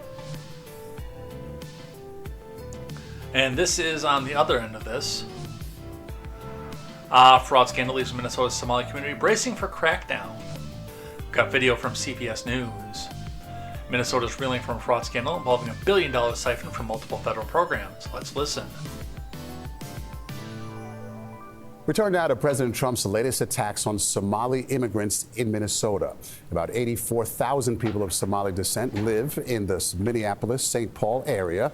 The president says he doesn't want any Somalis living in the U.S. after a few dozen were implicated in a COVID relief fraud case. We get more on this from Jonah Kaplan of CBS Minnesota. Minnesota is reeling from a fraud scandal involving $1 billion siphoned from multiple federal programs during the COVID pandemic. In the past 3 years, 87 people have been charged, 61 convicted, most of Somali descent. Erica MacDonald was U.S. Attorney for the District of Minnesota during the first Trump administration. What happened in Minnesota where fraud was able to run rampant that it didn't in other states? Lack of accountability, frankly. We knew that fraud occurs, and there's warning signs that come with it, and they were ignored in this case. According to investigators, the schemes involved bogus receipts and invoices for meal programs, housing assistance, and behavioral health services, charging the state millions for services that were never provided. I hear they ripped off Somalians, ripped off that state for billions of dollars. The president lashed out at Minnesota's Somali community during Tuesday's cabinet meeting at the White House, saying he doesn't want them in the country and called them garbage. I think it's a beautiful country. Jamal Osman, who moved from Somalia to Minnesota when he was 14, is a naturalized U.S. citizen and a member of the Minneapolis City Council. Anyone who looks like me are scared right now. The fear comes as the Somali community here is bracing for a surge of ICE agents cracking down on migrants who've been issued final deportation orders. The president is pointing to the fraud cases in Minnesota, and we know that a majority of the suspects are of Somali descent. How is your community taking that? Well, my community is upset. Yes, people commit crimes, but the entire community should not be blamed based on what some individuals did.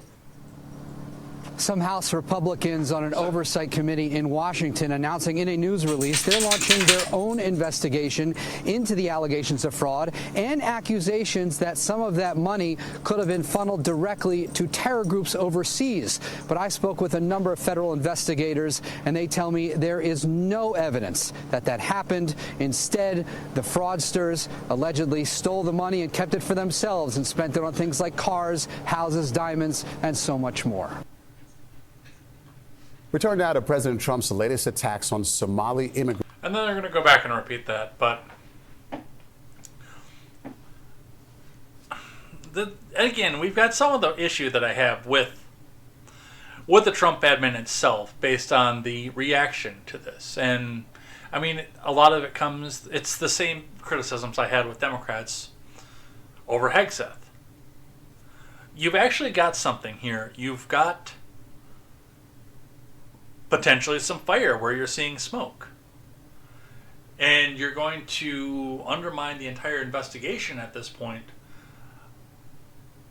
by saying something about all Somalis instead of going back after the people who actually did the thing. And now you make it look like, yes, it's a racial thing. It's a Somali thing. It's a xenophobe thing. Instead of people who are actually causing problems and stealing money that is intended for little kids. And you always take it a step too far. All right, let's talk dual citizenship. Let's go check what we got going on here. Looks like we got some commentary as well.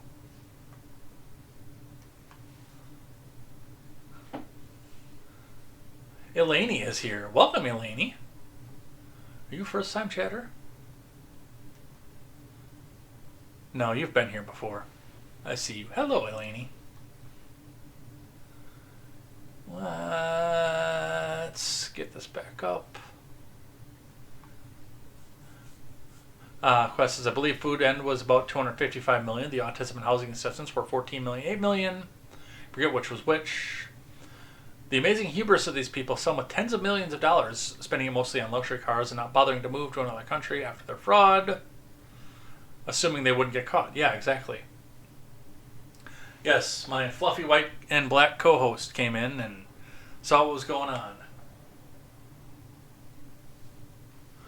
Over 80% of these migrants are on welfare. How about contributing before you fall back on the system? Well, and yeah, and I think is a bit of a part of it. And these people were coming in and legitimately fleeing a war-torn region. That's why they have the temporary protected status. So in cases, and I'll push back against a little bit on what Fanning said for that for a bit. When you first come here, yeah, you're usually in a position when you're seeking asylum, refuge, where you may or may not be able to contribute to the system based on the fact that you may not have the necessary skills to come back out and get a higher paying job, a higher end thing like that. But yeah, this shouldn't be a permanent go on to welfare thing either. I mean, especially if it's an asylum claim, I think that you should get 6 months to go back and figure out your stuff. And if not, maybe either A, try your luck in a different country, or B, just your social safety net's cut off. Yeah, 30 years and temporary. 6 months is what I would say would be the top end of it.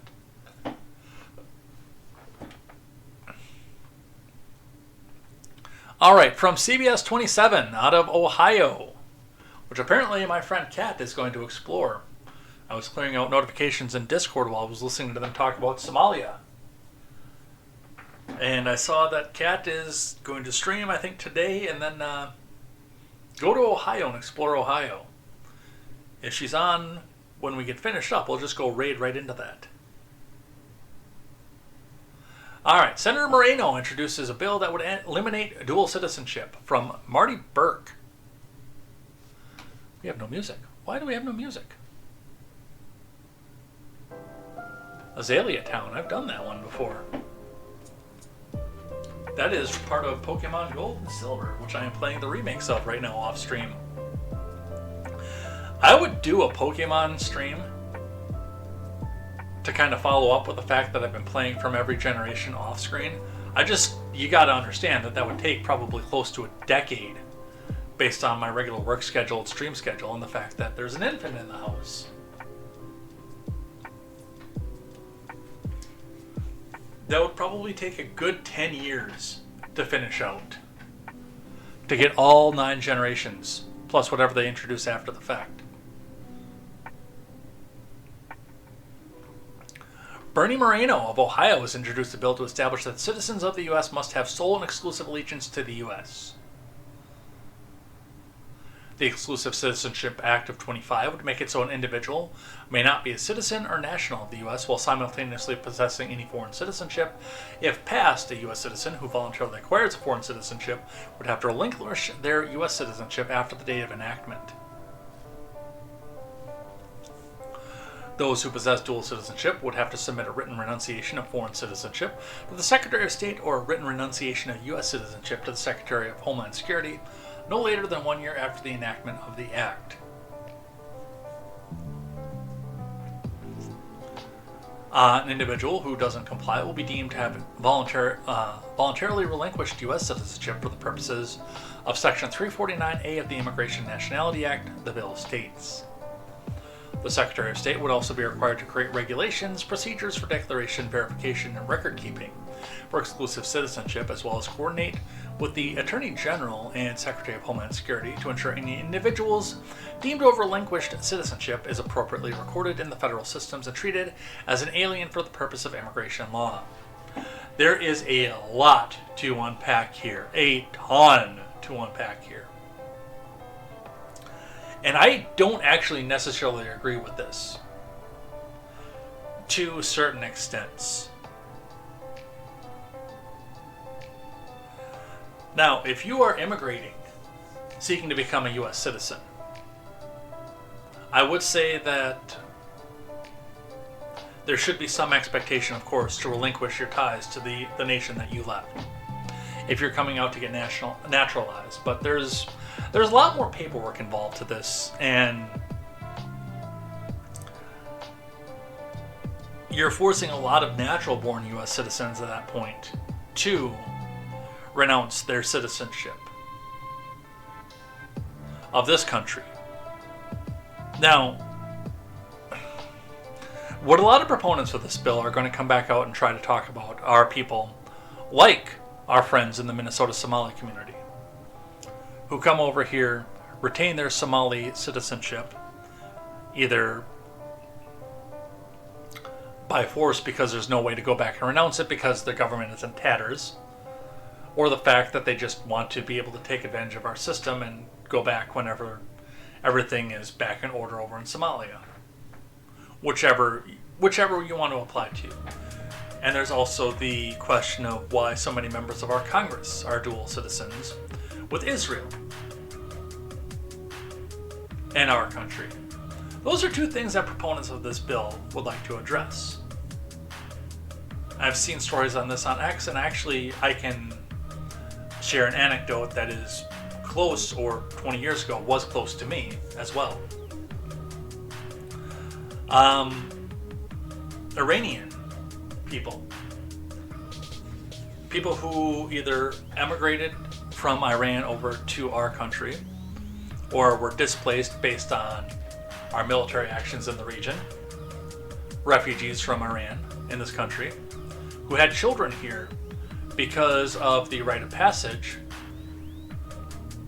for citizenship, which I believe goes back 2 generations, automatically are born with Iranian citizenship.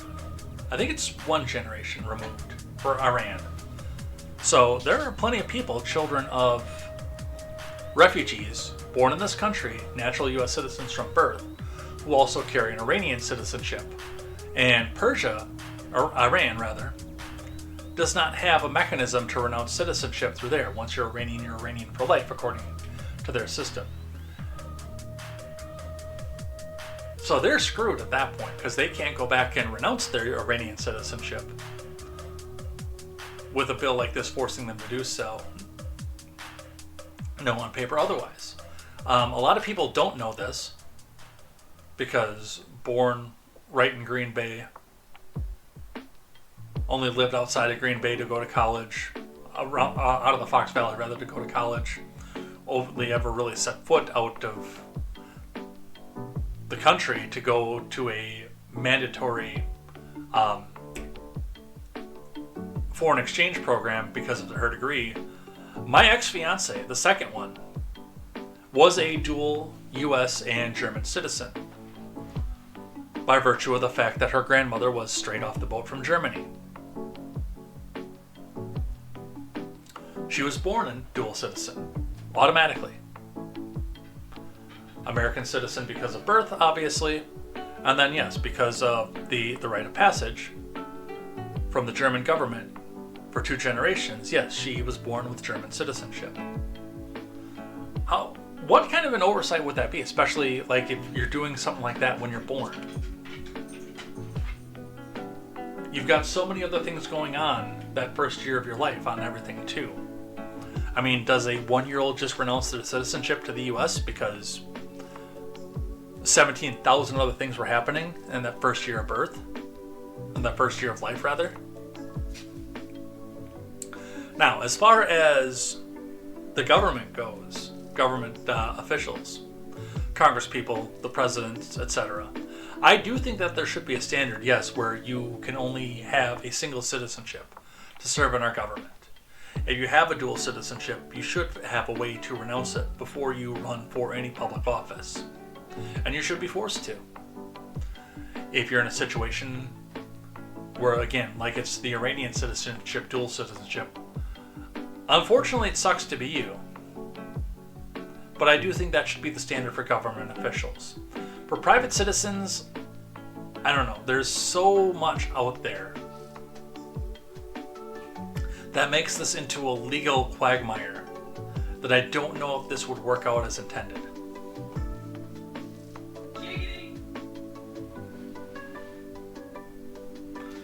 Apparently Palm is home. You said quagmire. I did say quagmire, you're right. So I said giggity. Alright. Quest Fanning says, bye-bye half of Congress. That'd be nice. I have a document from my grandfather's naturalization where he forswore against loyalty to any foreign prince or potentate, specifically Gustav V, King of Sweden. Dated in 1904.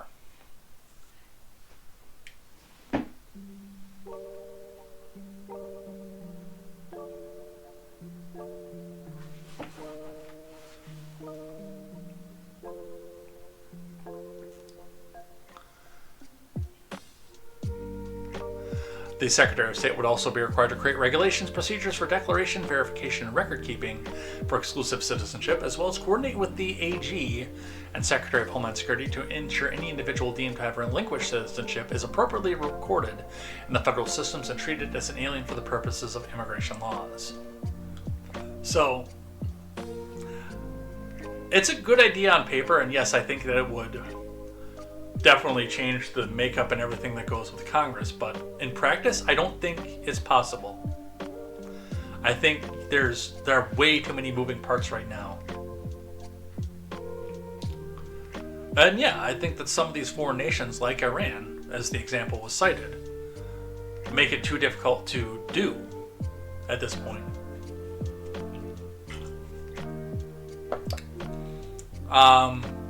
From WIVB4, Fort Erie mayor acts to propose dual citizenship ban. A newly proposed federal bill could force Americans who have dual citizenship to give that up, and it's already raising concerns in Western New York. The bill was proposed by Republican Senator Bernie Moreno, we know all that, forcing anyone who holds U.S. citizenship and citizenship in another country to choose just one. Fort Erie Mayor Wayne Redekop said the change would hit the border communities the hardest, especially people who live in Canada but work in the U.S. or vice versa, because many would be forced to give up a citizenship that's essential to their daily lives.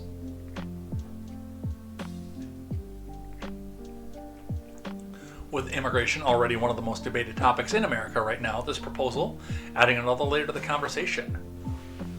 The U.S. is considered a melting pot, Redekop said, so there's a lot more pressure on people who come to the U.S. to integrate into society. But so this is an issue that's been discussed in Canada from time to time. I think we have much more relaxed and much more open attitude towards individuals who have citizenship of different countries. There are also likely legal and constitutional arguments against such change in America, as historically U.S. law has allowed dual citizenship, and the Supreme Court has upheld in previous cases. I don't know that that is necessarily an excuse. It's a good point to bring up, and it's a good debate point for the proposal, yes. But if you live in Canada, work in the U.S., and you got U.S. citizenship just so you could freely pass across the border, both directions, I don't think that that is a good reason to prevent something like this. Like I said, I think that there are other good reasons to block this particular bill, but I don't think that's one of them. Can't you abandon a claim to citizenship? You're not a subject. That would be a question for an immigration lawyer. Unfortunately, I don't have the answer to that question. It is, again, just like I said about the people who have dual citizenship so they can pass along the Canadian border. It is a good argument point, yes. It 100% is, and it's something that should be brought up in the midst of all this.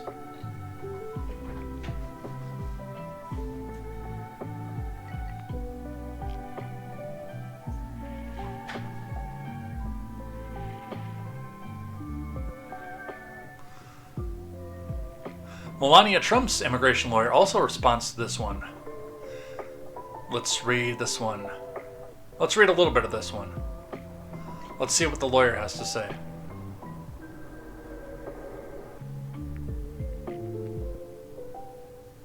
First Lady Melania Trump, who became a naturalized citizen in 2006, remains a dual citizen of U.S. and Slovenia, as does her son Barron.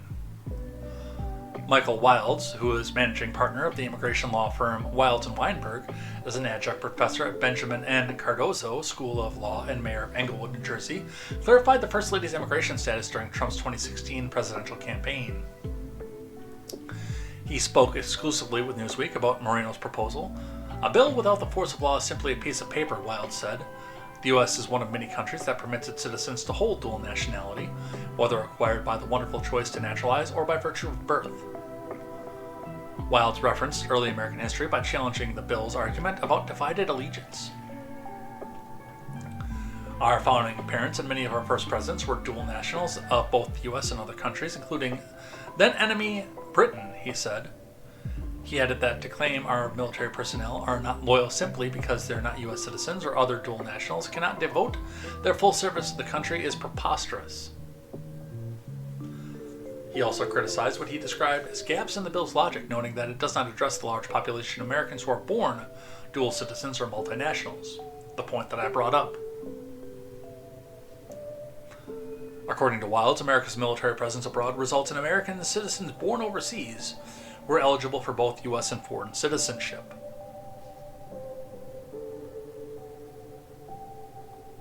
So, yeah, there are a lot of obstacles. I don't think that this one goes through, just based on the enormous undertaking of actually trying to get it enforced.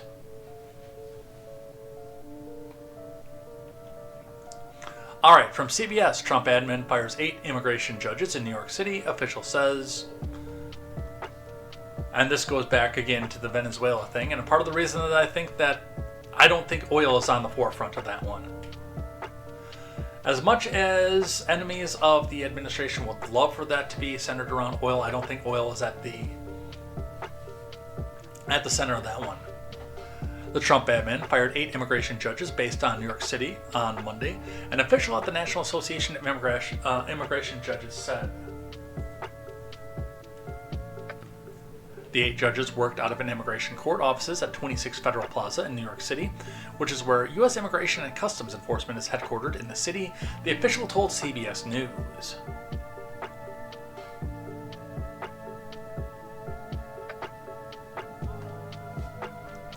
One of the judges who was fired was Amiana Khan, an assistant chief immigration judge at 26 Federal Plaza. The official said Khan oversaw other immigration judges there. According to the official, 98 judges have been fired nationally since January, including 12 assistant chief immigration judges. The official said that an almost equal number have taken early out options, retired or resigned since the start of the Trump admin. A spokeswoman at the Executive Office for Immigration Review and the Justice Department, which has control over immigration judges and courts, declined to comment on Tuesday on personnel matters. There were about 700 immigration judges in the country to start the year, and we're now down to 600. The National Association of Immigration Judges officials said a tax bill passed in Congress and signed by Trump in July called for 800 permanent immigration judges and judge teams to support them. Since January, according to the official, the DOJ has hired and placed 11 new permanent judges and 25 temporary judges with military backgrounds in 6-month terms. So, a couple things that are happening with this. Number one, the tax bill in Congress signed by Trump called for 800 permanent immigration judges. That in and of itself has been something I've been preaching on and harping on since the first time I turned on a webcam. Because if you are going to start enforcing immigration law, yes, you 100% have to have the amount of staff in place to do so. And I would go further than 800. I would go 1,000. If you are going to start to push immigration law the way that they want to go back and push immigration law, you should have more than enough people to take out the backlog, because immigration has such a massive backlog at this point of cases. Get them in, get them out, make the decision. And I've never been for blanket deportations either. That's always, again, I've been consistent with this. It's made me be called a libtard by many of the people in the MAGA movement.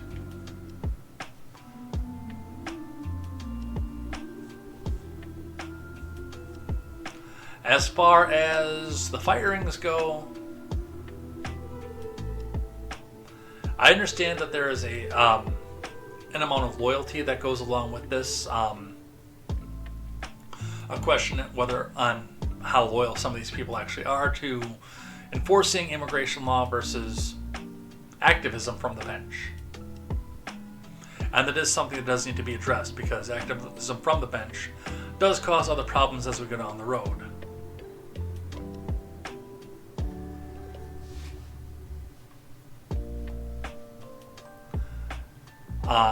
As far as the firing on the judges, I do want to see some of the reasoning behind that, possibly some of the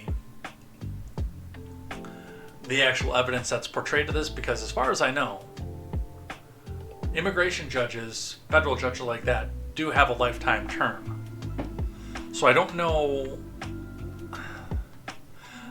I believe that you have to have an actual reason for firing them, and I'd love to see what that is.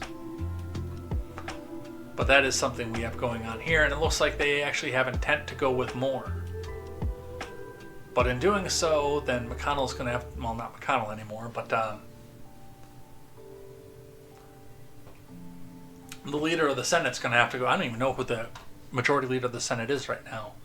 But that person is going to have to go on and actually get off the ass and do something. Senate Majority Leader John Thune. That's who that is.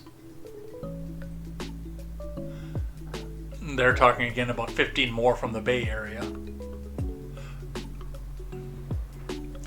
Let's talk about Trump accounts.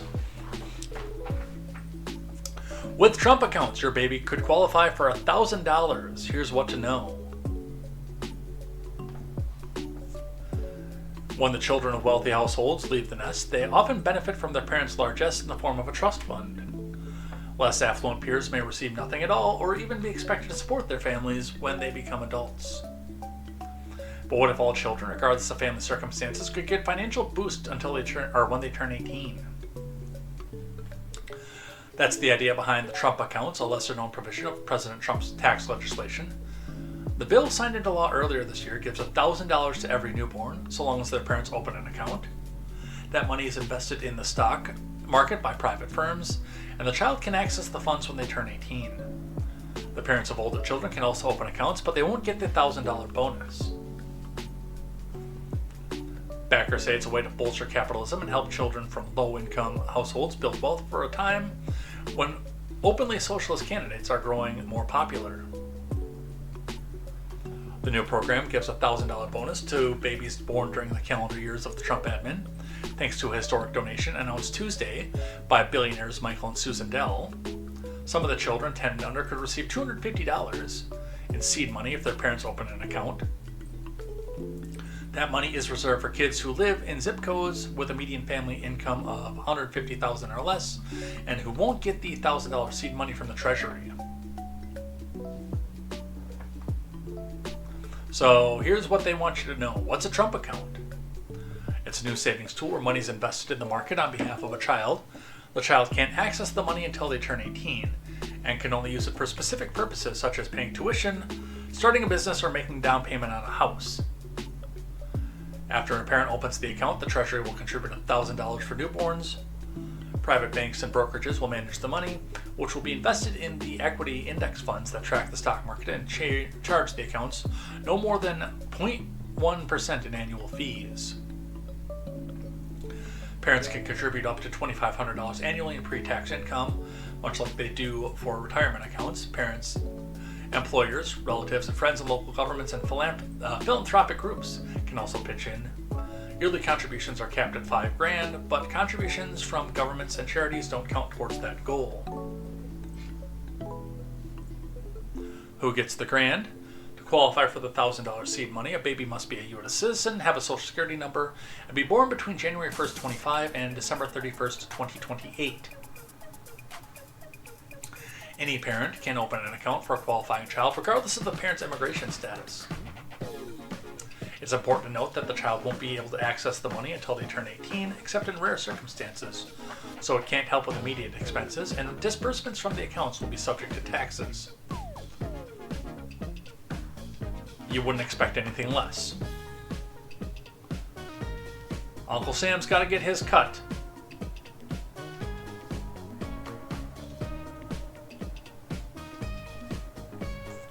Children born before 25 won't qualify for the $1,000 incentive, but parents can still open accounts for them as long as they're under 18. Parents can still invest up to $2,500 pre-tax for those kids, and they may benefit from the Dell's donation, giving $250 to children 10 and under in certain zip codes. Which I think at that point, both of my kids qualify for that. The accounts won't be open for contributions until July of 26, but parents eligible kids can sign up now by filling out Form 4547 from the IRS as of Tuesday. That form is not yet available on the Trump account's website. In May, parents who sign up will get information on how to finish opening the accounts. Beginning in July, the White House says it will have a website where parents can register for the accounts. And the idea behind this, backers of the account say they want to introduce more people to the stock market and give even children born into poverty a chance to benefit from it. They believe that giving every newborn $1,000 will help combat the rising popularity of socialism and offer more people the opportunity to build wealth. About 58% of U.S. households held stocks or bonds in 22, according to the U.S. Securities and Exchange Commission, though the wealthiest 1% own almost half the value of stocks in that same year. Before Trump created the accounts, California, Connecticut, and D.C. were piloting baby bonds programs similar to the Trump accounts in some ways. Several other states, including Maryland, are weighing programs. So, bunch of stuff going on with that. If you have any further questions on that, you should go back and check out the website. Check out the IRS's website.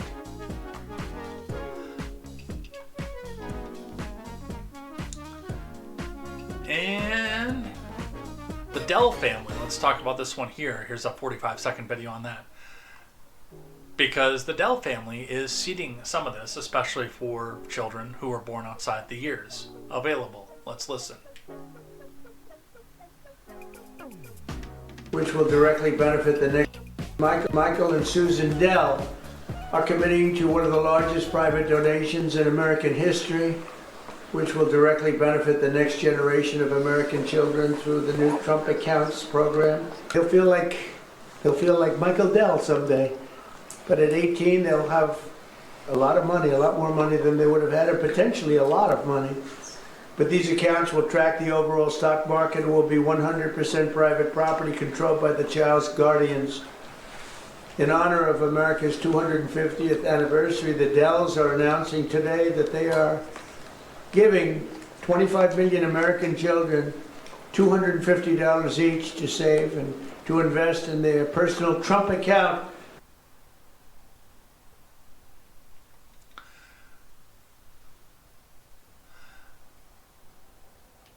So I do have a lot of questions on that one, especially how this is going to deal with inflation, because I think that is something that we definitely need to look into.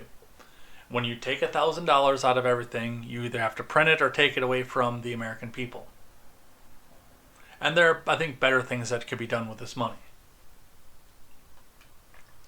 With the opportunity to grow and not be touched for 8 to 18 years, I think there's more potential in this. I do.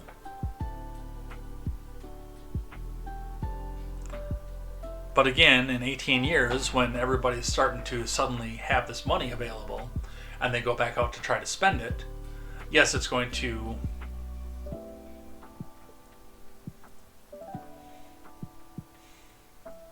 it's twofold. It's just like the UBI argument. When landlords know that everybody's going to automatically get $1,000 every month no matter what it is that they do, suddenly those rents go up by $1,000.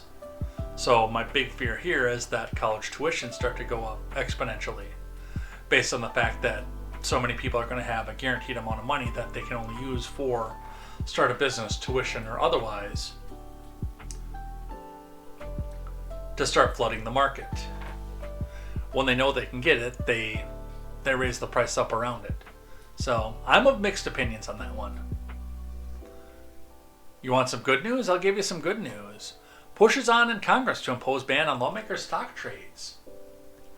About time, from Richard Cohen over at Reuters. A bipartisan coalition in Congress is taking action to ban lawmakers from buying and selling individual stocks, a practice that has long raised ethics questions and is stoking infighting among lawmakers over how deeply to regulate their personal finances. Republican Representative Anna Paulina Luna of Florida late on Tuesday kicked off a drive to force votes in the House on a bipartisan bill with more than 100 co-sponsors. If Luna can manage to get 218 House members, a simple majority, to sign her discharge petition for releasing legislation from control of the House Admin Committee, backers can then orchestrate a rebellion against House Speaker Johnson and demand prompt votes on passing the bill, sending it to the Senate where its fate is unclear. I'm going to say that its fate is actually probably clear. It is most likely going to fail the Senate, based on the number of people in the Senate who benefit from the fact that they can go back and trade stocks and get rich off of that, given the fact that, they can control the law, they can pick the winners and losers, and also be invested in the winners that they pick.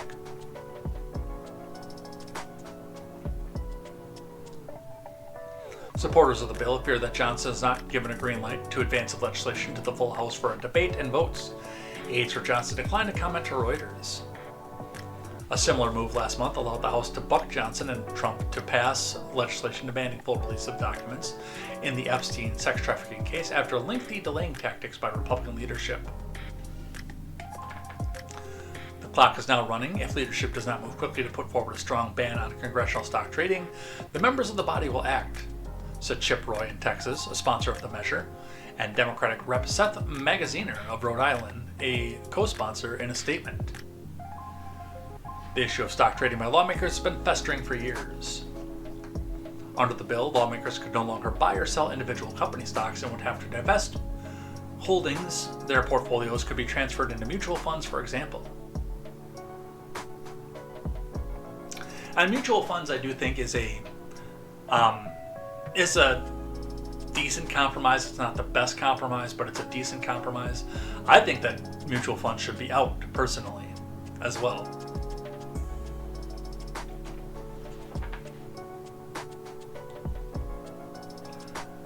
But at least it takes the ability away, again, from picking individual winners and losers and making laws that benefit your portfolio on an individual stocks basis.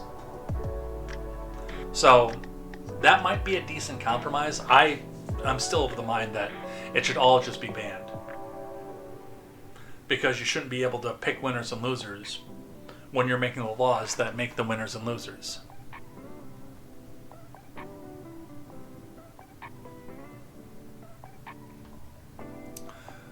Representative Elise Stefanik of New York, a member of the House Republican leadership who has been engaged in a tussle with Johnson over unrelated legislation, said in a statement that she has signed on to the discharge effort.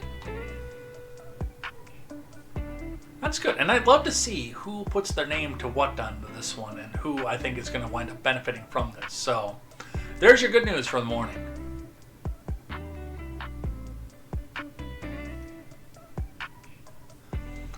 Some special election news from the past week. Matt Van Epps holds off Democratic upset in Tennessee's special election. From Joey Garrison, Rebecca Moran, and Vivian Jones over at USA Today.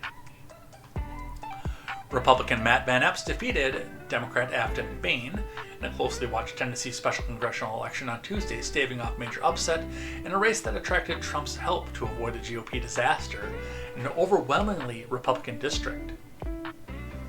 But the tight margin of victory in Tennessee's 7th was a potential warning sign for Republicans less than a year from the 2026 midterm elections. Van Epps, a combat vet and former commissioner of the Tennessee Department of General Services, topped Bain, a progressive state rep, by single digits in a district Trump won by 22 points in last year's presidential election. Bain appeared to win a majority of the early vote, but Van Epps used a massive Republican turnout on Election Day, boosted by an aggressive last-minute push by Trump and other national Republicans to carry him to victory.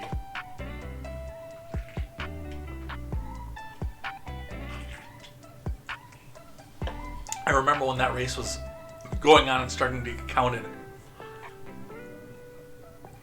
And perpetual doom pillar, Wisconsin's conservative sponge, was saying that the world was over and the Democrat won based on the early voting turnout because Donald Trump endorsed him, and that means that, he's destroying the Republican Party. And I'm not that concerned on keeping progressives out on this point based on the fact that this was a single-digit upset over the progressive. I'm not that concerned based on the fact, and I do want to keep progressives out of Congress because, well, they're insane. But one of the things to keep out is special off-year elections often have very, very low turnout.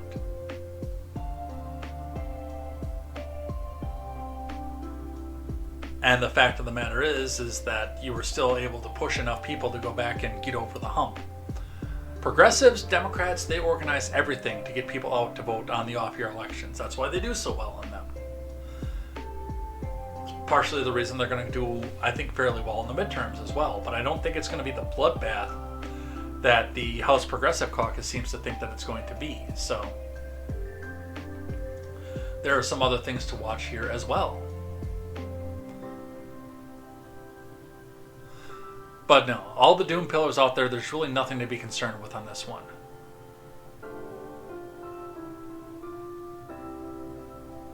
Social media reactions reveal why both parties celebrated after GOP candidate won special election, from Alex Schemmel. After Van Epps beat Bain in Tuesday's special election race for Tennessee's 7th, both parties cheered the results. Republicans touted a rejection of far-left radical policies, following the ability to retain the GOP-held seat vacated by retiring Congressman Green. Democrats, on the other hand, cheered the slim nature of Van Epps' victory. And yet nobody's learned their lesson from this race. Yet again. It's a recurring theme.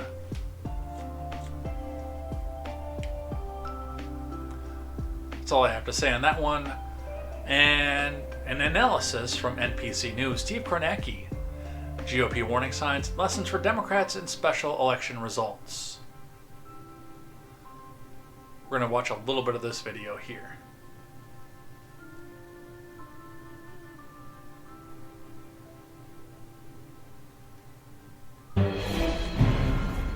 And breaking news right now is a winner has been selected in Tennessee's 7th Congressional District. Republican nominee Matt Van Epps has won and will take over the seat that former Representative Mike Green resigned from back in July. Let's bring in NBC News Chief Data Analyst Steve Kornacki, who's been at the big board all night. So Steve, break down how Van Epps pulled off this victory here. Yeah, Gotti, really interesting. I think one of the things we've seen, as you can see, about 3/4 of the vote is in right now. Matt Van Epps, the Republican, leading by 8 points, about a 10,000 vote margin over Afton Bain. You know, what's interesting about this district is there's a big Democratic area right here. It's the city of Nashville, or it's part of the city of Nashville. And you know what? Afton Bain, the Democrat, did really well here. We're still waiting. There's more votes to come in from there. But this is a massive margin for Bain here. She won. She's leading by 65 points in Davidson County. She got a very high turnout in Davidson County. So that was a very encouraging sign for her. But what has happened as this map has filled in tonight is we have seen in rural Republican areas, in more swingy areas, and critically, I think, in the suburbs, the well-to-do suburbs of Williamson County, immediately south of Nashville. I think Van Epps exceeded expectations, and I think he did it with a flood of late interest in this race. One of the things, Gotti, that we've been tracking as these results came in tonight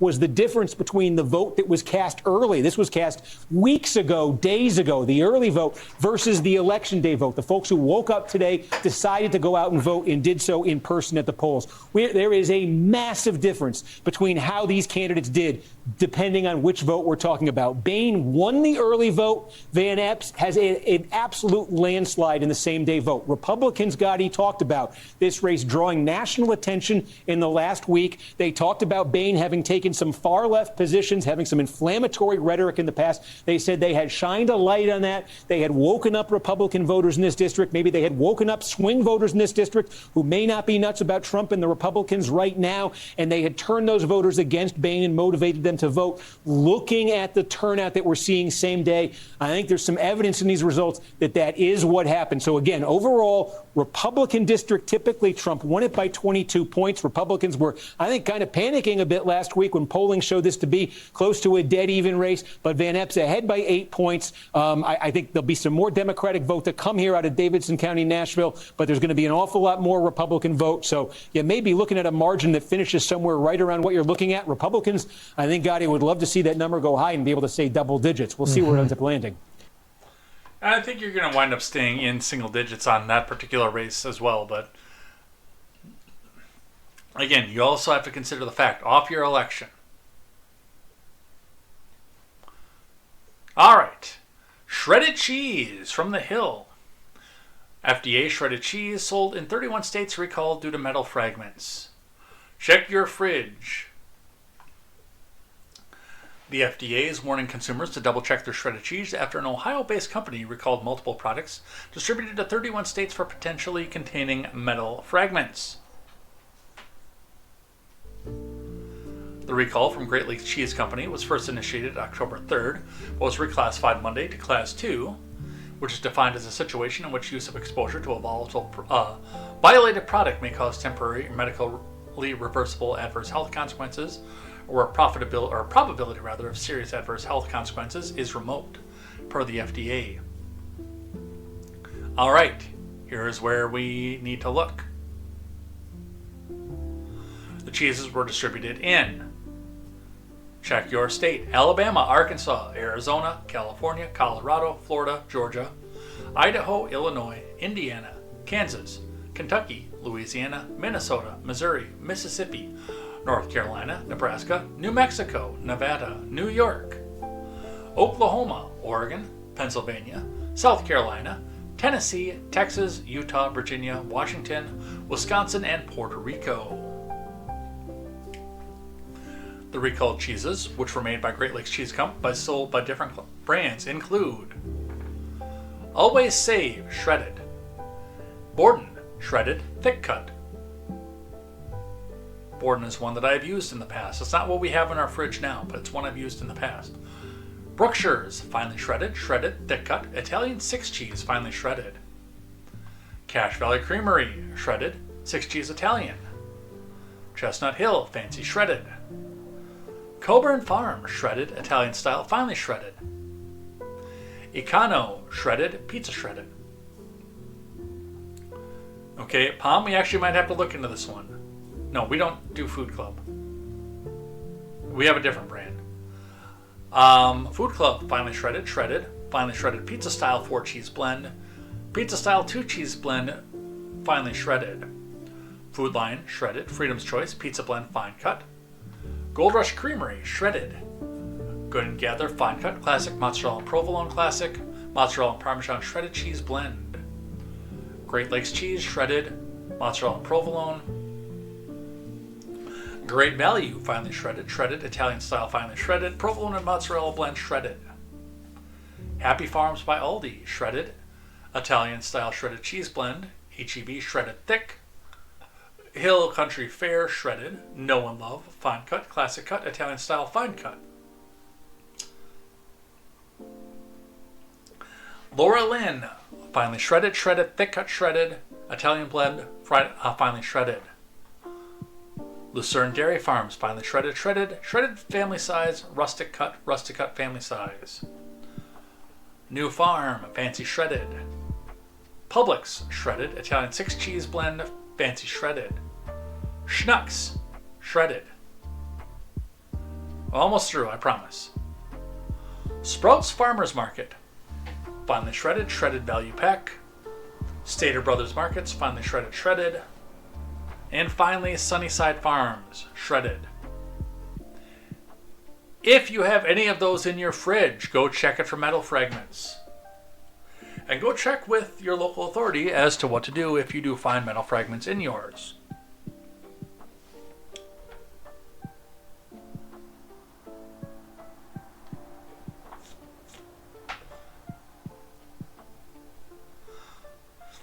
I know a lot of people are turning to this and saying, well, you shouldn't have gone and fired all those people from the FDA. Well, that's not actually the point. Accidents do happen. Especially with something like a metal fragment. It doesn't get caught right away, and I would honestly say that there probably isn't as much of a concern as like what they're putting out here. They're subject to recall as a precautionary measure, not necessarily the fact that there are metal fragments in every single bag of cheese that's on that list. But the potential exists for it to be there, and they would rather you be safe than sorry. So that is the FDA doing its job.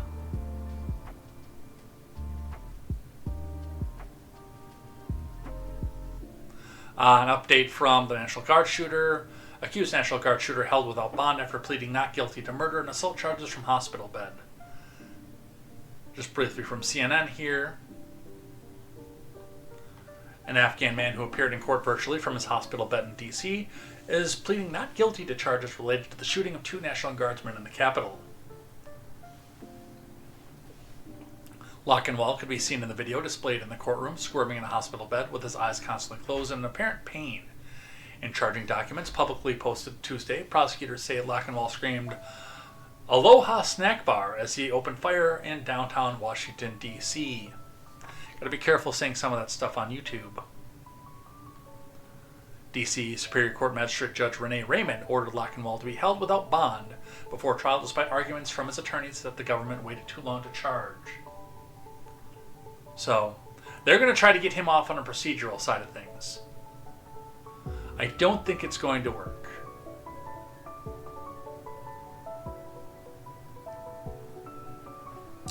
In D.C., because apparently that has effect now on the entire country.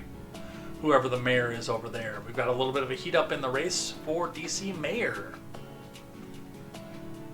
Councilmember Janice Lewis George announces run for D.C. mayor from San Cosmos.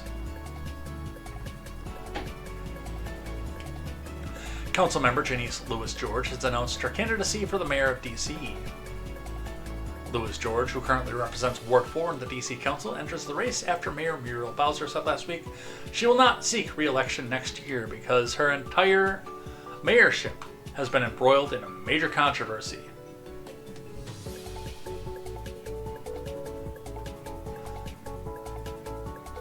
I love our city and I'm lucky to have grown up here. D.C. truly raised me.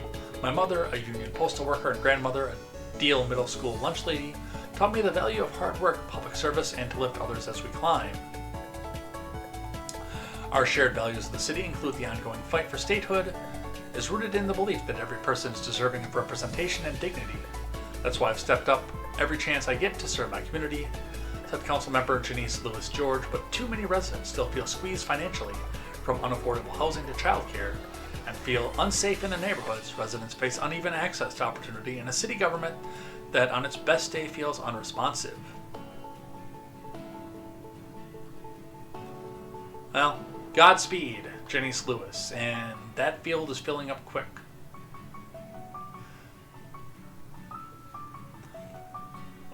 The field of candidates is growing, per ABC 7 News. 9 people have officially announced their intentions to run. Janice Lewis George, we talked about that. As of Monday afternoon, 7 candidates have officially filed. Adrian Byrd, Robert Gross, Rhonda Hamilton, Demoni Ivy, Reagan Jones, James McMorris, and Jeffrey Wincott. U.S. Army vet Gary Goodweather has also announced he intends to run. Sources close to Councilmember Kenyon McDuffie told 7 News Monday The at-large council member plans to run for mayor. McDuffie has yet to make any formal announcement, and sources could not confirm whether he plans to run as a Democrat or an independent. So we will see what happens with that, because, of course, the big claim to fame of being in the DC mayor is, well, you get to be the person who stands up to evil Donald Trump. And lastly, because politics has become a completely performative art at this point, we read from CBS News because MyPillow's Mike Lindell has filed paperwork for a potential Minnesota gubernatorial run to battle the embattled Tim Walz. It was mentioned in the Discord, and I quote, "If Jesse Ventura can do it, anybody can do it at this point."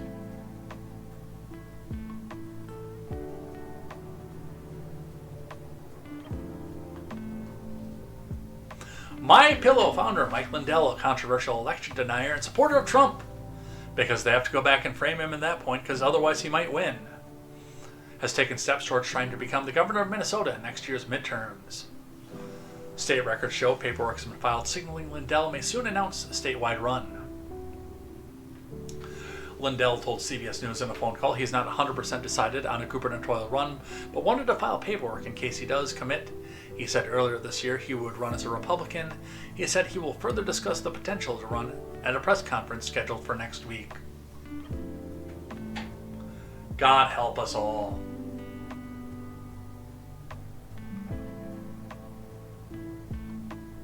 God help us all.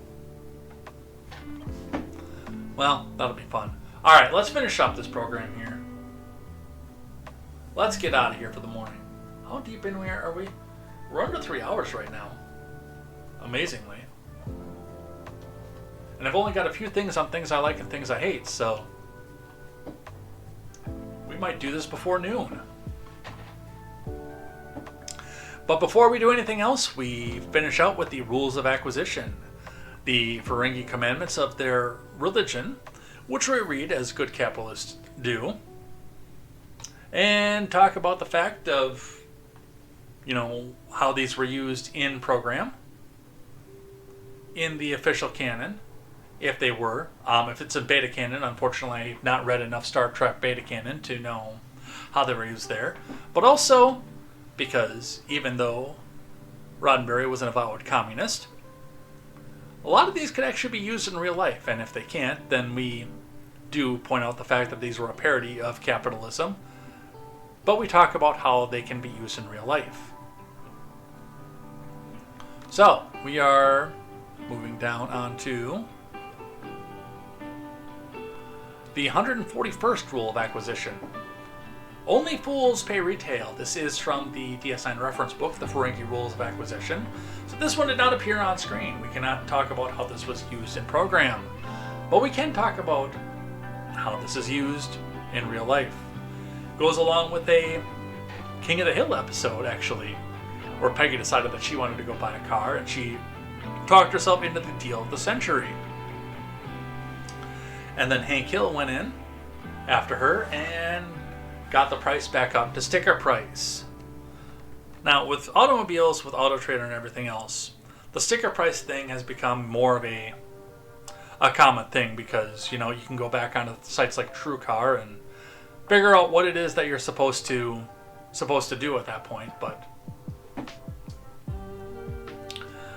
as far as retail goes, there are things that you have to pay retail for because the pimple-faced cashier has no idea how to wheel and deal with you. But on bigger ticket items, house, car, service prices, I regularly know of people who negotiate with prices on service for stuff. Negotiate estimates and try to cut a little bit of a deal to go back and get something for less because they can. And those who do not, they pay retail for everything. If you've got the opportunity to try to talk down your bill or take your bill, Under most circumstances, you can take your business elsewhere. I've been in a couple situations where I did not have that leverage, especially on a car.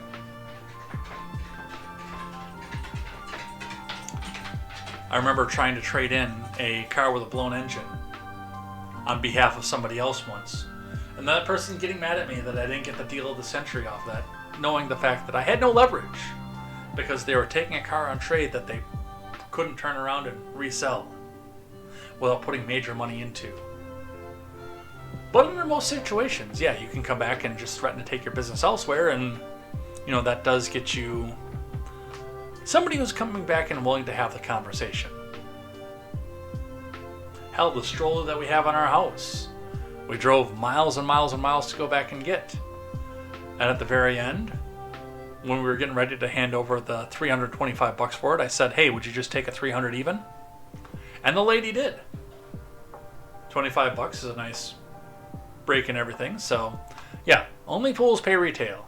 The 141st rule of acquisition.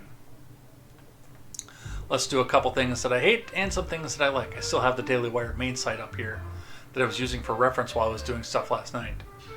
Alright. Things that I hate.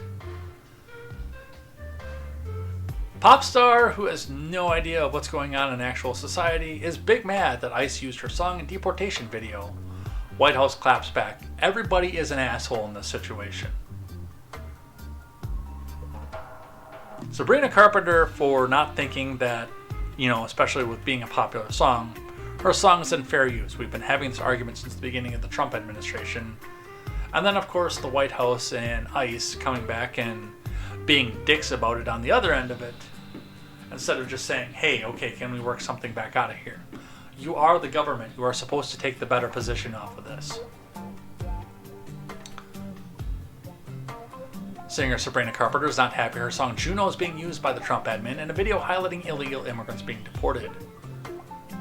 The video is evil and disgusting. Do not ever involve me or my music to benefit your inhumane agenda, the pop star wrote on X. The video in question, which was posted by the official White House X account yesterday, includes clips of ICE agents detaining various people. Have you ever tried this one? Bye bye, the post caption says, referencing the lyrics of the song. I'm not familiar with the song, by the way, so we're going to listen to this together and hope, well, I'm not even going to say hope. I know that we're going to get a copyright hit on this one. It'll be a artist authorizes the audio to be used, but you can't monetize. Which on YouTube I'm not monetized anyway, so it all works out. Have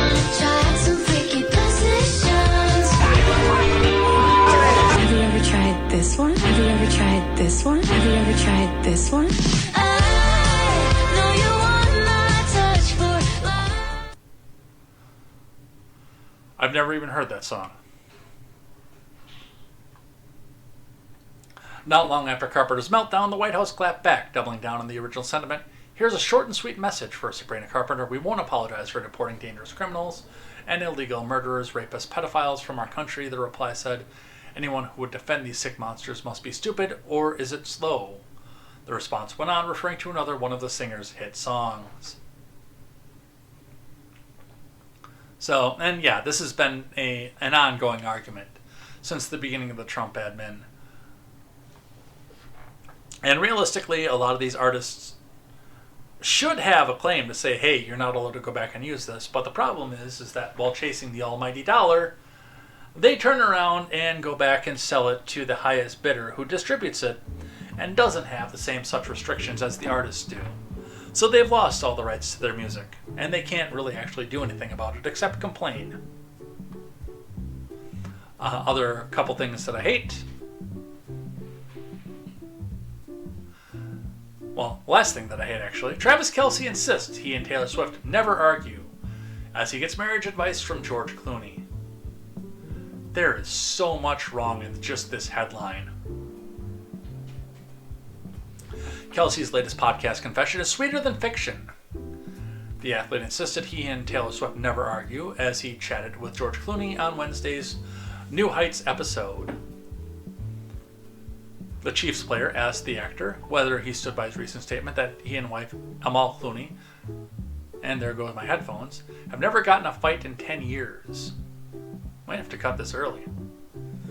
Clooney turned the question back on Kelce saying, I'm not lying. Shall we ask you the same?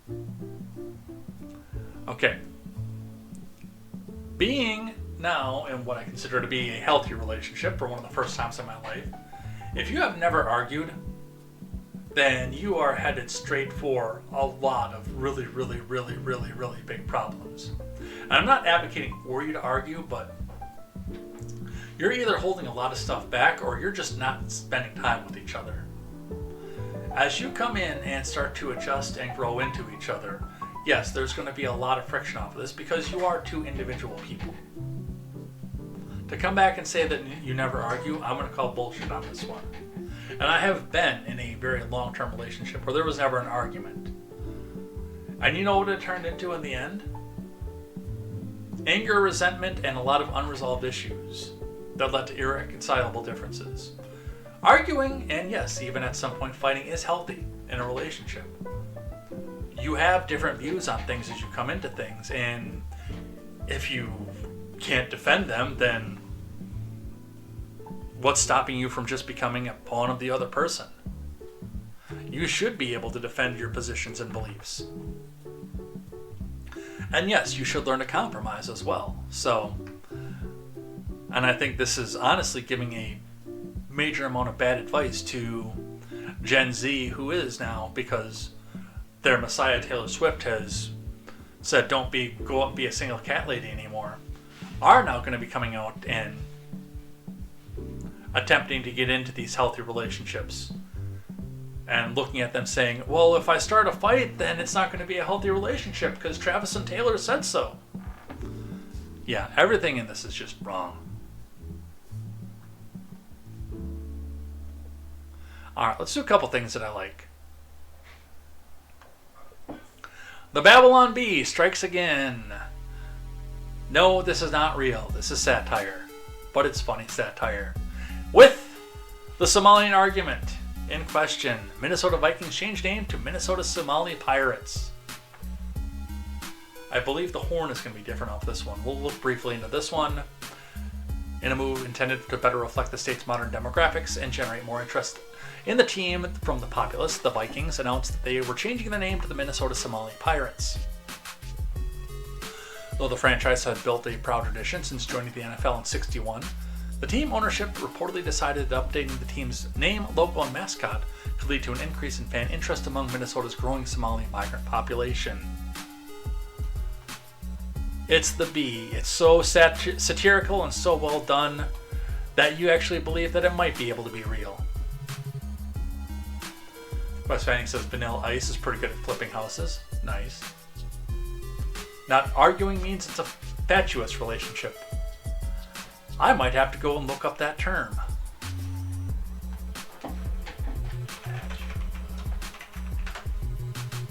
Silly and pointless. That's our vocab lesson for the day, by the way. Alright, other things that I like. I just found this one funny. Seattle, driver fleeing from police rams a barrier and jumps over a drawbridge. Let's watch the video.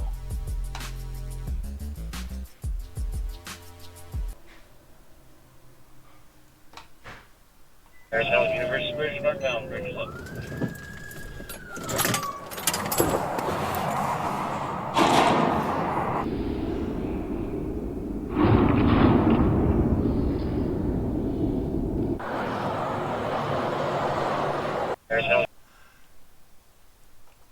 It's funny, and it gives a little bit of realism to what actually would have happened to the old General Lee back in the 60s if it actually had tried to make those jumps that they depicted on screen as they landed and just kept going. Now, I also advise the fact that a 1968 Dodge Charger is a much more sturdy and stable vehicle than a 2010 Audi A4, hands down. But still, you're not just going to walk away. And that was just a little bitty jump. But I watched this video for the first time, and all I could think was, them Duke boys. They're at it again. And how are they going to get out of this pickle this time? All right. And last thing that I like. So Trump has decided that he is going to pardon Henry Cuellar. And Hakeem Jeffries is actually siding with this, although, with that being said, Hakeem Jeffries is doing so for partisan reasons. But I'm still glad to see some of the pardon going on. Hakeem Jeffries sides with Trump over pardon for Texas Democrat from Cameron Arcand.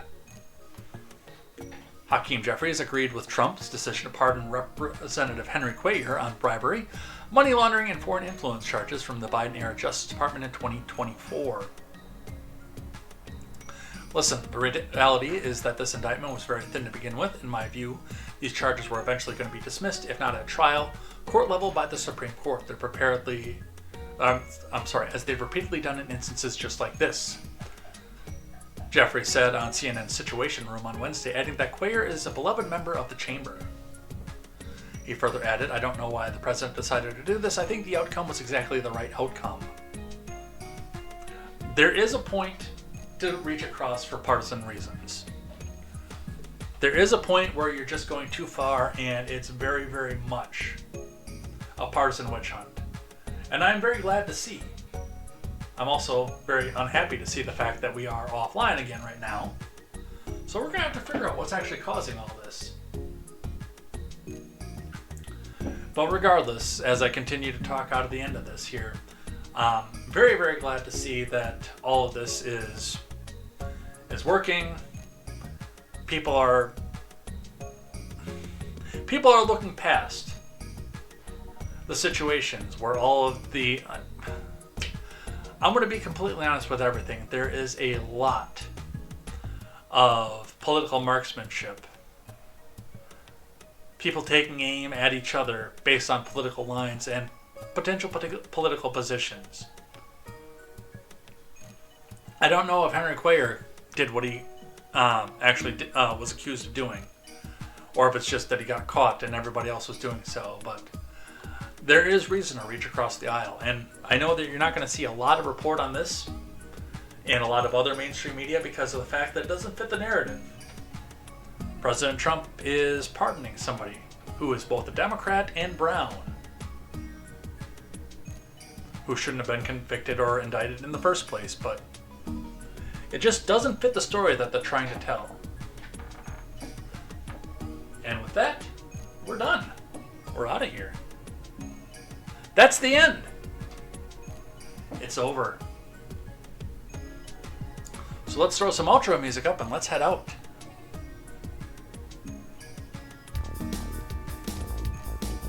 All right. Well, thank you, everybody. I didn't mean for this to hit the 3-hour mark, but you know, when it's anti-war, even if I have a very, very small select amount of stories on the stack, anti-war is something I'm passionate about, and I love to talk on end about it because, hey, there's really no reason for the war on drugs to take an actual ground offensive in anything. But with that, we're out of here. Take care, everybody. Enjoy your week. Enjoy your weekend. My weekend involves work, so that's going to happen with that. But we will see you here next time for more news, more headlines, and more contemporary. Enjoy, if you are watching on the Twitch side, a transmit to friend of the show, Cat Pants, because we're going to go over there because she's streaming right now. And let me just look at this one here. Let's see. I think that they went through about 127 General Lees. There were about 50 kits. I don't really know as much about Knight Rider, because that was when I was really, really young. W. Camille Bell says Black Panther mom found it a better compromise when she shifted from watching Dukes of Hazzard to Knight Rider. Interesting. Anyway, take care. Have a wonderful weekend. We will see you here next week to see what happens with this ground offensive and the war on drugs, because, hey, we're going back to war. Take care. Have a great day. We'll see you next time here for more news, more headlines, more contemporary. And until then, I'm J. Edgar, and this is Contemporary. Bye-bye.